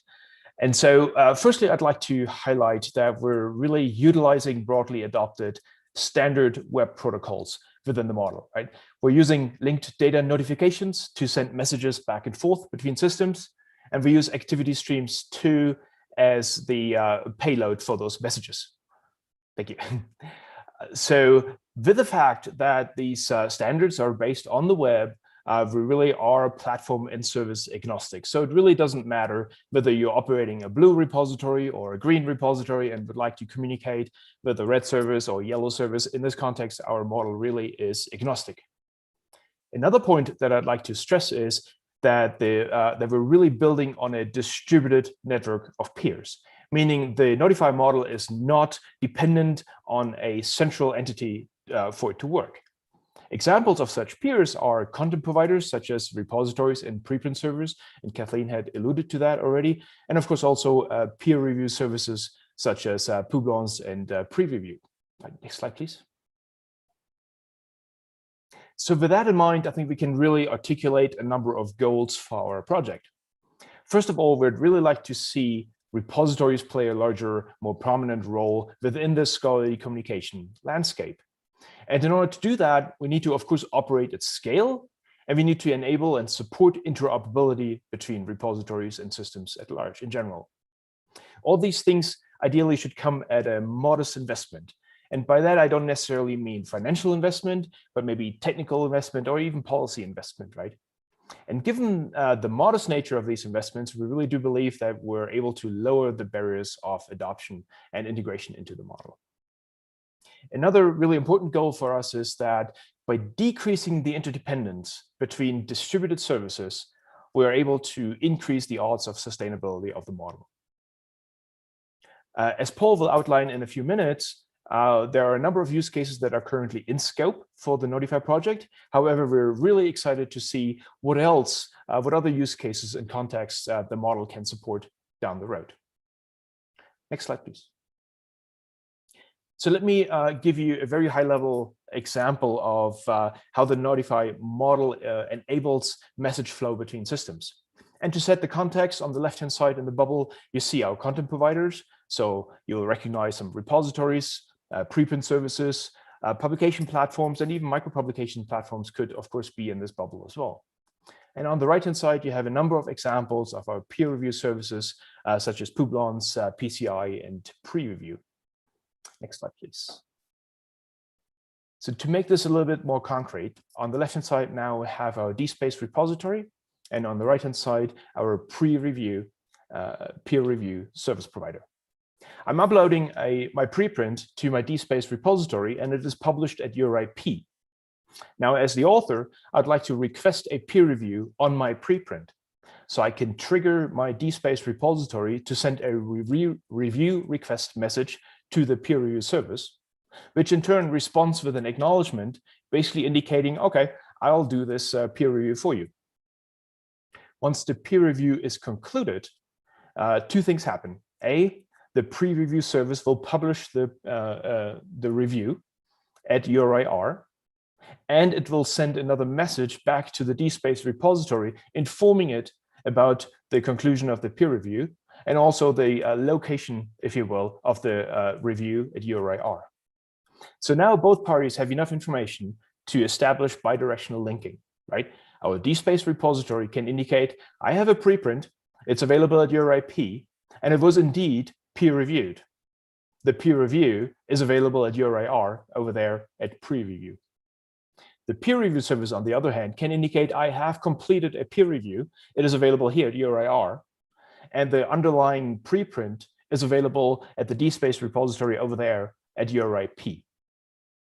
So for this fairly high-level overview and use case, I'll hand it over to Paul, who will provide some more detailed information about activities and use cases within the Notify project.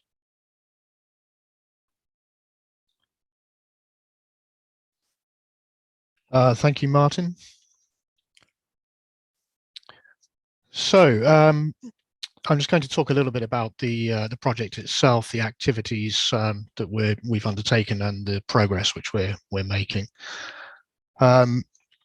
So really, this project can be thought of at the moment as having two iterations, one of which we've started and one of which we are planning. So the first iteration is really focused on getting some reference implementations of the model that's already been proposed.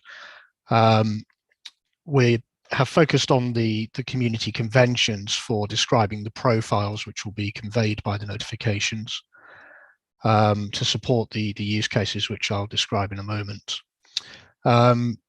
We were asked by people implementing this to consider putting some sort of test system together so that they are able to send notifications somewhere and validate that they are correct.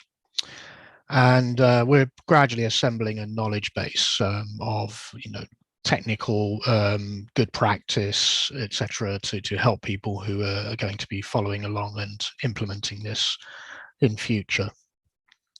So that's the first iteration, and then what we're hoping in later iterations to achieve is to have a wider range of interoperable working platforms.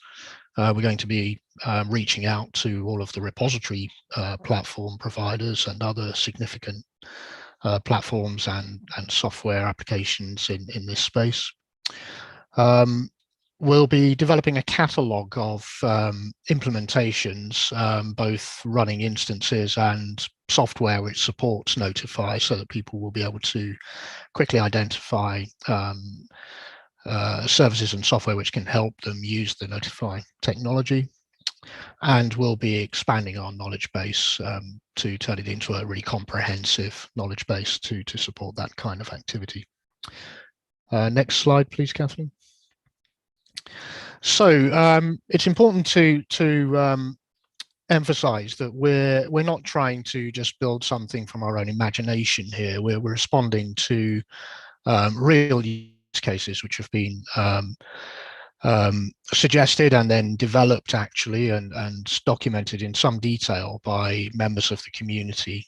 And from some early meetings in 2019 and 2020, we established that there were three use cases, broadly speaking, which we were going to pursue. So the first of those is the use case of providing peer review for repository-based resources, typically preprints held in repositories.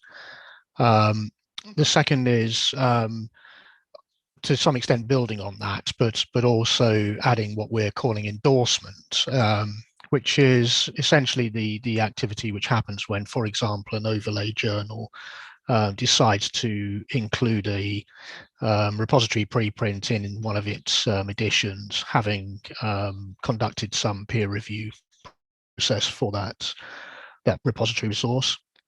And then the third use case is a slightly more generalized one, but it's about integrating all of this with what we call downstream services. So these are services which are interested in knowing, for example, when a repository resource has been reviewed, so that they can convey that information to perhaps registered users who are interested in particular subjects and so on. We have some of our partners who are watching with interest to see how use cases 1 and 2 work out, so that they can begin to consider use case 3. Next slide, please. And a 2-minute warning, Paul. Thank you. So some very rapid slides in that case on implementation. So the first phase of implementation, we have 2 implementation projects which are starting right about now. The first is involving peer community in PCI and Epicence in France, who will be integrating with HAL, which is the French National Repository Service. And they're interested in both use cases 1 and 2, so peer review and endorsement. And secondly, we have a development where Science, who are one of the significant committing organizations to the DSpace platform, will be doing some work sponsored by the Portuguese National Infrastructure for Repositories to build and notify the notify technology into DSpace versions 5 and 6. So that will be then available to anybody who wants to work with this on a DSpace platform. Next slide, please. We've made significant progress with the specifying the payloads and the community conventions and so on, and this is all fully documented at that URI there. Notify.core-repositories.org. You can go there and find patterns and scenarios detailed with the Notify payloads, all the information you need. Next slide, please. We have got several candidates now for the test infrastructure. We're experimenting with this at the moment, so we have various pieces running. Martin's team at Los Alamos have something up and running. I've experimented, and there are a few others as well. So we're definitely going to be able to support that requirement once the implementing projects begin to really develop. Next slide, please. And that's the final slide, so I'm going to hand over to Kathleen. Yeah, so we are extremely excited about the potential of this model to transform scholarly communications. I've asked Paul and Martin to give a statement about why we are excited, each of us. So I'm going to start with mine. For me, I think this could really challenge the status quo for scholarly publishing by decoupling publishing workflows and essentially eliminating the distinction between green and gold, and significantly expanding the role of repositories in the scholarly communication landscape. Paul, Martin? Well, I think my pithy sort of closing statement will be the thing I'd really emphasize is the fact that this is a small technical investment for repositories, which will open up a whole range, an almost unlimited range potentially of integrations with other services. So it's well worth the investment. And my closing statement would be that I don't think it's overly controversial to say that traditional peer review is somewhat broken. This model, however, really has the potential to transform peer review and broaden the spectrum into review, endorsement, likes, authentication checks, sort of things. So we can envision a lot of use cases down the road, which I'm very excited about.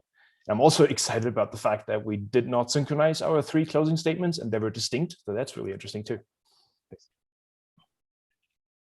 Great, and thank you very much. As a reminder to folks, attendees, please put your questions in the Q&A box. We do have one that I'll read out. If it can be quickly answered, that would be great. If not, take the time to put the answer in the notes. And this comes from Victor. Is this communication between repository and peer review systems private, or could anyone with a Mastodon microblogging account be kept up to date on the peer review status of interesting manuscripts?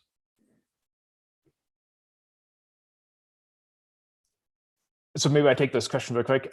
So per se, the communication is private. You can think of it similar to email. However, there are plenty of opportunities for downstream applications that would broadcast those sort of pieces of information to social media, to other platforms.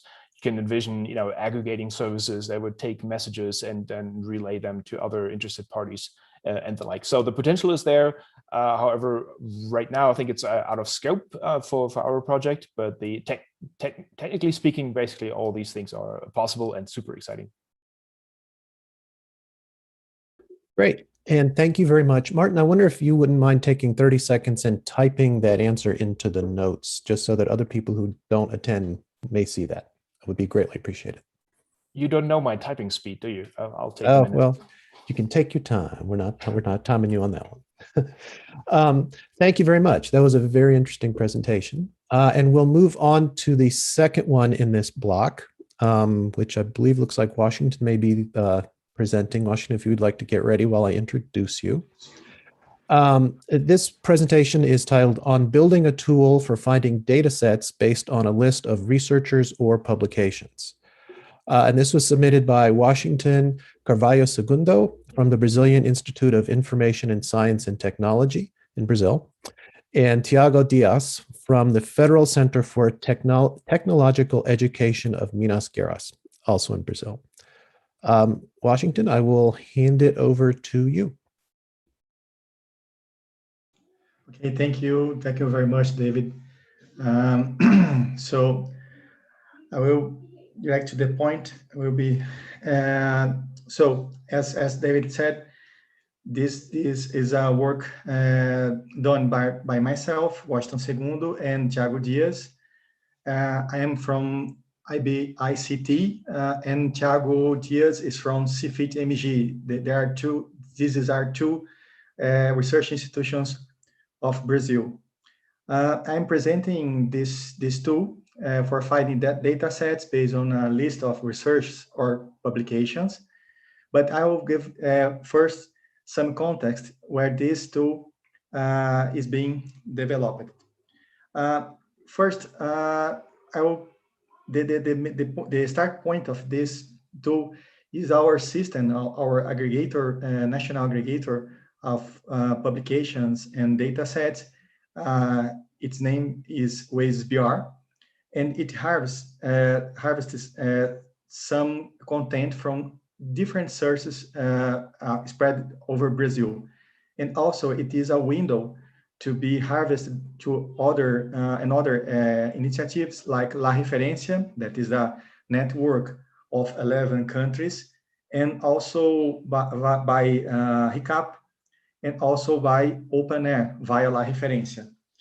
The thesis dissertations also are being harvested by ND Ltd, and I will just show how many sources you have in Brazil that are being aggregated by WasBR.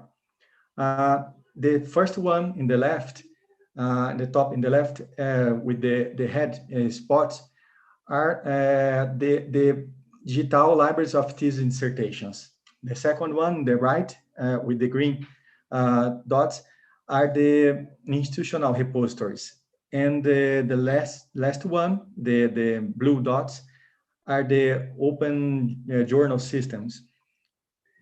But this architecture is not sufficient for our purpose of having a complete panorama of the ecosystem, of a research ecosystem in Brazil.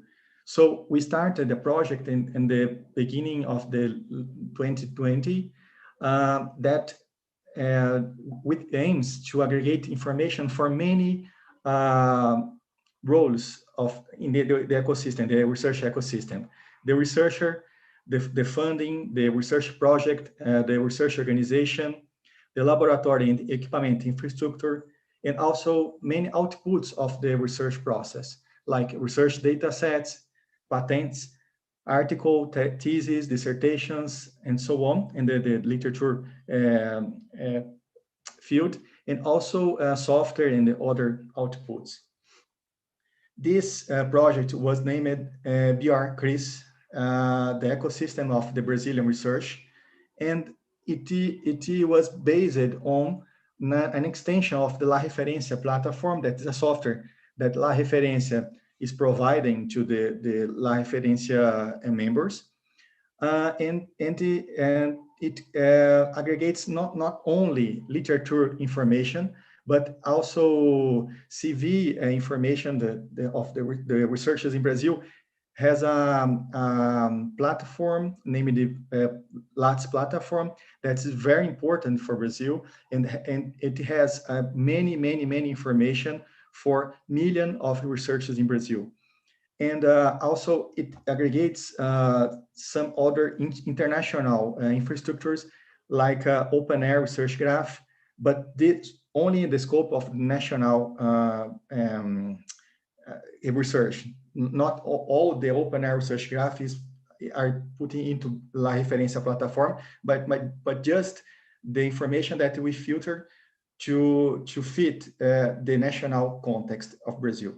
And also, we are generating APIs from this, from the La Referência platform, and semantic APIs like Sparkle via a Vivo instance that is automatically populated by La Referência platform, and also dashboards that are built over Kibana with Elasticsearch search engine. This is our data model. It's quite simple, but I'm not entering the details of this. I just want to say that it is based on the model of the European research model of description of research objects, and also it was mapped to the Vivo ontology. The Vivo ontology is the model that is inside the Vivo software, but it's a model alone. It's being developed by the Vivo network, and we just extended some pieces of this ontology to fit the national context of Brazil, research in Brazil. This is the mapped entities that you have, but I want to focus just in the data set in this presentation. So in the research data area, we have mainly three sources of information. The OASIS BR itself, the CV-LATS, as I said, it's a very important platform in Brazil, and the Open Air Research Graph. So the services that we are building over this information that we are aggregating are recovering the data sets deposited in international repositories, automatic filling of Brazilian repositories, data repositories, and also metadata curation for the data sets. So the mainly initiatives in Brazil regarding national repositories, data repositories, are the latest data repository for CNPq, that is the main national funder in Brazil, and also Alea, that is the data repository of Brazil, of IBICT in Brazil. So the tool itself works in this manner. It receives as input a list of publications. So it processes this list against 3 queries. The first one against the publications API of Open Air Research Graph. The second one against the Scholix API to get the links between the publications and the data sets. And the third one to the data sets API to receive some extra information about the data sets. we captured 13,000 data sets for a specific group of researchers, and more 2,500 data sets for other group of researchers. From this, we have at the end more than 11,000 and a half data sets that we could covered on against the open or the dataset OpenAir Research Graph API, and these data sets are majorly the open, but are a significant amount of data sets that doesn't have the declaration of the access type. And also there is a very small number of data sets that are embargoed or closed.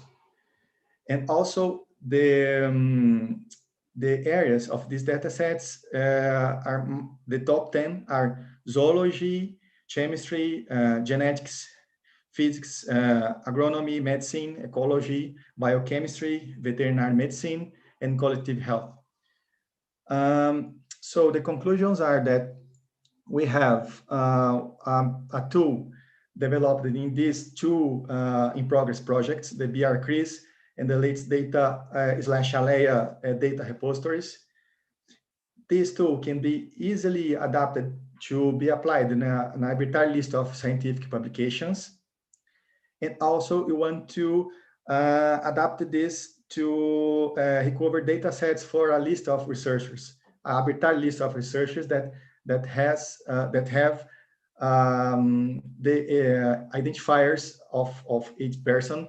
So you can recover the publications of these researchers and then recover the data sets linked to these publications.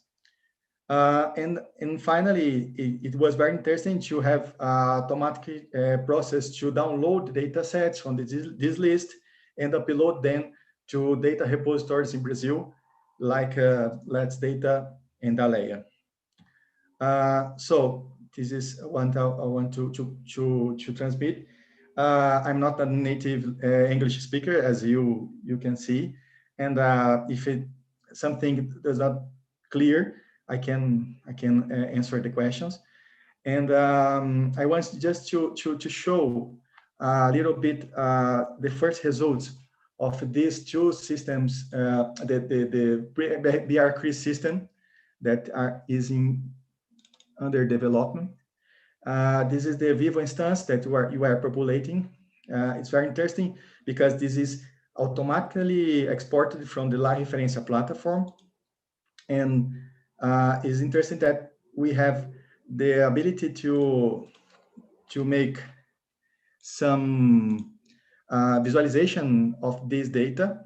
For example, for my CV in the LATS platform, I have all the information that we captured from LATS, and also I can see the default tool of Vivo. I can see the collaboration network that I have in my CV. Also, we have this dashboard here. This is only the thesis dissertations that were defended in Brazil between 1987 and 2018. And this is a 1 million and something thesis.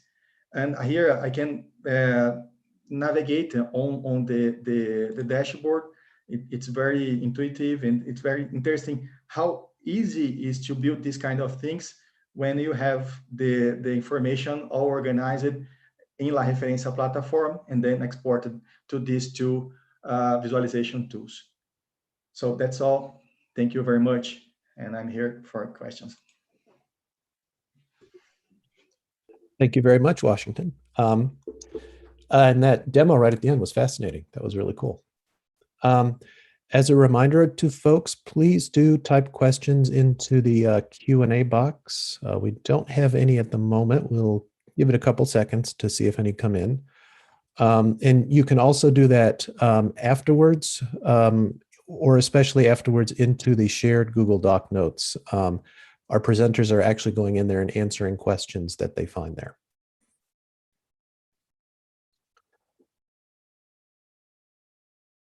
If there are no questions, which I'm not seeing any just at the moment, we can go ahead on to our third presentation. It looks like, I'm not sure either Caitlin or Kara, which one of you will be presenting. If you can go ahead and get started while I do your intros. This presentation is titled From Hard Drives to Globus, Supporting New Workflows for Large Data Transfers in Libraries. And this was submitted by Kara Hendren, Amber Leahy, and Caitlin Newson from Scholars Portal and the Ontario Council of University Libraries in Canada. And I will hand it off to whomever is the speaker.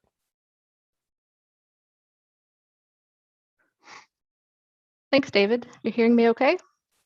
Yes, very clearly. Thank you. Perfect. Hi, everyone. My name's Caitlin Newson, and I'm the Digital Projects Librarian with Scholars Portal in Toronto. And I'm joined by my coworker, Kara Hendren, our metadata librarian. And today, we're going to talk about moving from hard drives to Globus and supporting new workflows for large data transfer in libraries.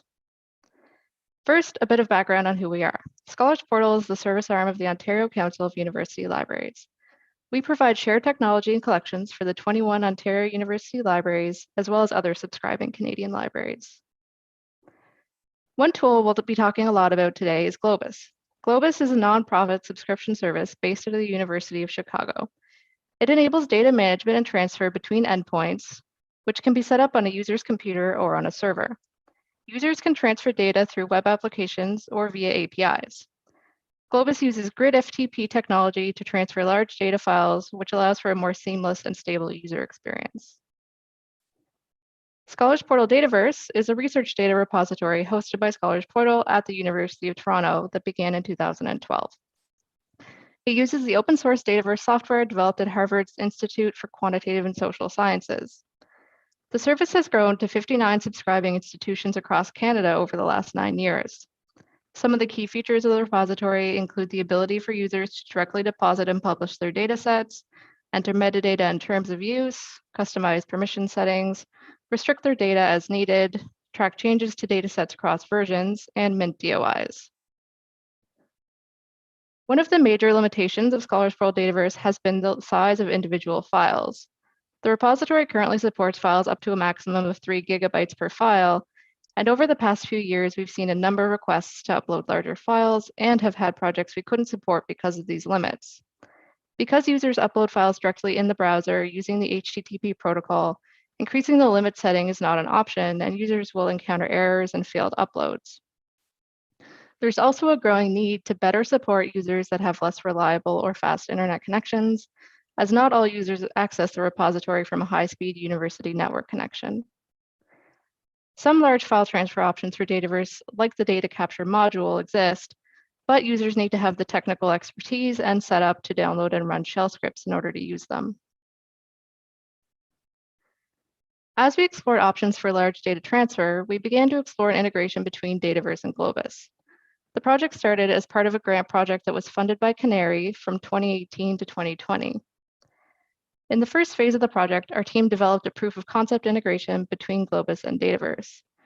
In this phase, we explored existing large data options in Dataverse, set up a Globus endpoint, developed expertise with Dataverse and Globus APIs, discovered different features and challenges, and developed an initial prototype. The project is now in phase 2, which involves resolving issues from phase 1 and working towards a production-ready release. The key components of this integration are a private Globus endpoint, which requires setup and maintenance from our system support team, the development of new Dataverse APIs to support the integration project, and lastly, a front-facing web application that users interact with in order to transfer data.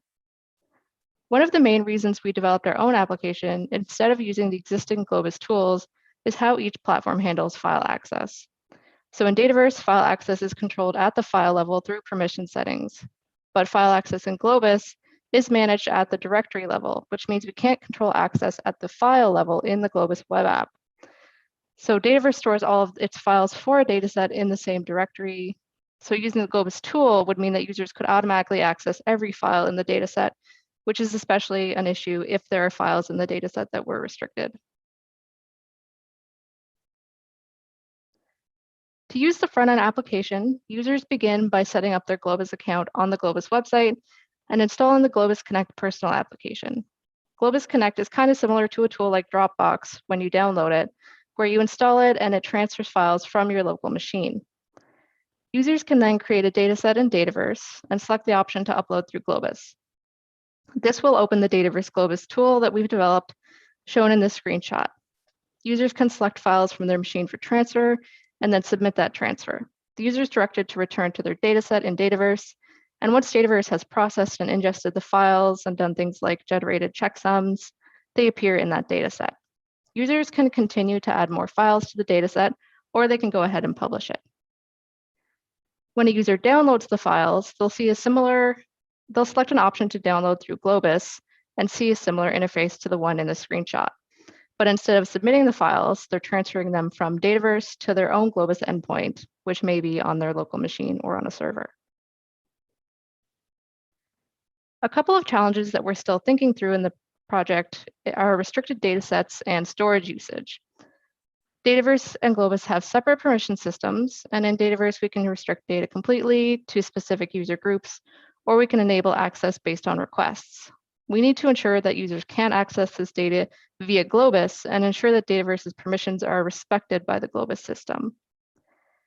The second issue we've been thinking through is storage. In our early testing phase, we were able to upload 100 gigabyte files through Globus, and Globus can support files much larger than this. But allowing unlimited file sizes has the potential to quickly increase our overall storage use in an unsustainable way. Each subscribing institution has a storage limit based on their FTE, and some institutions also have an open deposit model. Left without checks in place, a single user could take up a large amount of an institution's storage if limitations and flexible options for approving use aren't in place. So now I'm going to pass it over to Kara, who's going to talk about another Globus use case we've been exploring at Scholars Portal. Hi, everyone. Can everybody hear me? Awesome. Okay, so I'm going to talk a little bit about our explorations with using Globus, the Globus tool, to support the Scholars GeoPortal, which is one of the services that I support at Scholars Portal. So just for a bit of background, the GeoPortal is a geospatial data discovery tool that was launched by OPAL in 2012. It's a tool that's hosted by Scholars Portal on behalf of OPAL. Most of the data that is included in this portal is consortially licensed. In Canada and in Ontario in particular, most of geospatial data products that are produced are restricted data. Although we do have licensed data that's specific to subsets of OPAL schools, as well as some open data products such as historical maps and census boundaries in the portal as well. It's a search, discovery, map visualization, and download tool that since launch has grown to include over 5,000 data sets. They represent 120 terabytes of data and over 3 million individual aerial images. Next slide.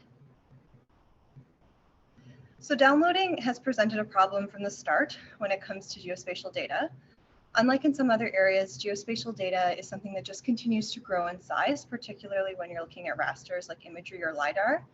This, if anything, has only increased the importance and the role of the GeoPortal in storing and delivering that data centrally. It just makes sense given the costs of storing and serving it up. Right now, or I guess since 2012, users can download the data from the GeoPortal in several ways. There's a download all option that's available for all data sets under a certain size, which is usually about 2 gigabytes. And then we have a custom clip and ship functionality. And this allows for selecting and exporting of custom areas, which is particularly useful for data sets that far exceed 2 gigabytes. Even if a user could download the entire product, it's unlikely someone would need or have storage space for an 8 terabyte raster file. So clip and ship does provide, allow us to bridge the gap a little bit and provide for bigger data to be downloaded, but it does have limitations as well. At about a max of 8 gigabytes or so, the download will fail because it will time out, and this is due to constraints on both the server and the user side. Next slide. So pre-COVID-19, we had a particular way of handling requests for data that was not downloadable via the GeoPortal due to its size. So a request would come in from a user at one of the Ontario institutions made via email. That request would be prepared either by myself or a GIS analyst, and it would be uploaded by an FTP. So we had a secure FTP that was accessible only to certain librarians within OPAL. The librarian would then have to download the data and arrange for the requester, the student or the researcher, to come to the library with their own hard drive that the data could then be transferred onto. So COVID-19 immediately blew this workflow apart. Most of us did not have access, and many of us still do not have access to office spaces. So shipping hard drives also was not a great alternative due to, in part, the volume of requests that we received. Next slide. So I had a conversation with our systems team who suggested that maybe we try out Globus, since Scholars Portal had purchased the license in the context of exploring the integration with Dataverse that Caitlin had just mentioned. So our systems team was familiar with the system. So what we did was we set up a Globus endpoint to stage the data that was requested, or stage the requests that were coming through from researchers and students and faculty within OAKL. So the steps to do this, we added messaging to the GeoPortal interface itself with instructions on how to contact Scholars Portal and what was needed to request a delivery. So now when you click on any big data product, you do get a message that if you need more than this amount of gigabytes, please send an area of interest to the specific email address and we will get back to you. And all of this messaging was drafted and implemented in consultation with geospatial and data librarians within OAKL, and also in consultations with those librarians, an instructional PDF on how to install it and get set up with Globus Connect Personal was created. Next slide. So now our process, basically at the start, is still the same. I get an email, myself or the GIS analyst clip the requested data, but that data is then put on a Globus endpoint, and the user is sent the unique endpoint ID along with download instructions. At this point, quite a few schools, or most schools, have whitelisted Global to work with their institutional single sign-on, so users can log in using their institutional credentials. The pros of this workflow, of course, are no intermediary needed, no need for anybody to go into the library with a hard drive, and the actual time to process the request has been reduced significantly, both because of the elimination of the intermediary and also due to the increased speed of transfer that Globus provides compared to transferring data over HTTP using an FTP. Next slide. So over the last 10 months since we implemented this workflow, we have transferred, I believe it's now up to just over 23 terabytes of data to over 25 requesters in this way. Next slide. There's also an evolving use case around the GeoPortal for vendor data delivery. One of our biggest sources of data is the Ontario Ministry of Natural Resources and Forestry. These are mostly large LiDAR imagery products that are licensed for academic use or open but simply not downloadable via the government's data portal due to size constraints. OAKL has an established relationship and regular meetings set up with the distributor for ONMRF data.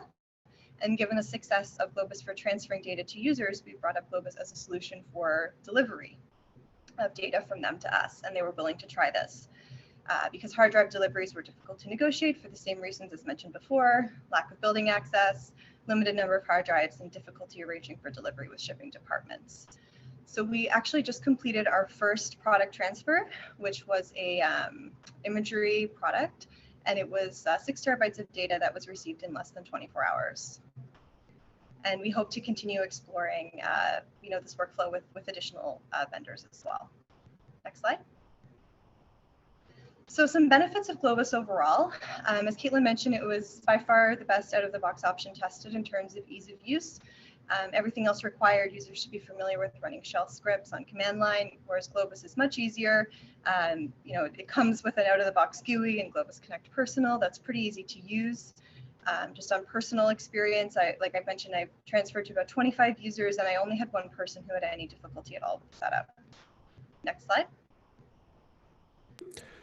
2 minutes, by the way. Thank you. I'm wrapping up. Some challenges with Globus is the reliance on Globus infrastructure and the licensing cost, which is not high, but not astronomical, but not cheap either. Our systems team also has to maintain endpoints on our local infrastructure, be familiar with the system. Globus is also not open source, so we can't make improvements to it, submit pull requests, or dig into the code for troubleshooting purposes as easily, so we have less control. And all of this does raise concerns about long-term sustainability. Next slide. So next steps is with Globus and integrations with Globus Scholars Portal and OCL is to expand the support for large data transfers in academic libraries if it's a continuing need and a growing need. On the GeoPortal side, we would like to integrate the tool fully into the interface. Right now, this is an external workflow, but we are in the midst of a platform redevelopment, so integration is top of mind. And on the Dataverse side, we are continuing to work with the Dataverse and Globus teams to resolve existing challenges and test with the Scholars Portal Dataverse community to collect feedback on user experience and workflows of the current integration, with the ultimate goal of a production-ready release by the end of 2021. And that is the end. Happy to take any questions. Great, thank you very much. And we actually do have a couple questions in the Q&A. I'll just read them out for officialness sake. First is Paul Stokes asks, is there a per request cost for using Globus?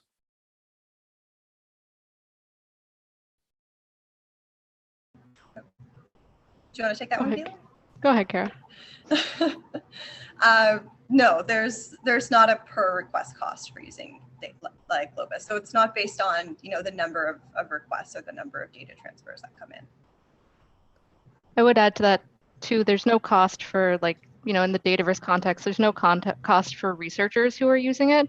The cost is, on Scholars Portal's end for, being able to host that endpoint. That's where the cost lies. Great. And one other question comes in from Patrick is, do you know if Globus has plans to open source their code? I haven't heard of any plans, unless Caitlin, you've heard of something else. But as far as we know, no, there's no plans in the works for it to become open source, unfortunately. Yeah, nothing I'm aware of either. Okay. Those are the questions we have in the Q&A at the moment. We do have about 2 minutes left. So all of our presenters are here. So if there is a burning question that has occurred to anyone over the last 45 minutes or so, do feel free to pop it in there. In the meantime, I'm going to share my screen just to give folks a quick reminder that of two things. One is starting at the top of the next hour is another networking session. We highly encourage people to attend this. It's about as close as we can get to that in-person bump into random people or someone you maybe haven't seen in a year or two. Well, you definitely haven't seen in a year or two, haven't seen maybe in a couple of years, and say hi. And also it is an opportunity to meet and talk with our sponsors who have dedicated areas set up to talk about various products and services that they offer. And again, this is a big thanks to our sponsors who enabled open repositories to happen. At this point, I'm not seeing any other questions in the chat. So I think, Irina, we can consider this session done. Thank you again for all of our presenters and panelists. I found it to be very interesting and great. We had between the on Zoom and YouTube, we averaged about over 100 people in this attending this session. So had great reach. And I guess I'll say thank you very much as a moderator and hand it off to our host.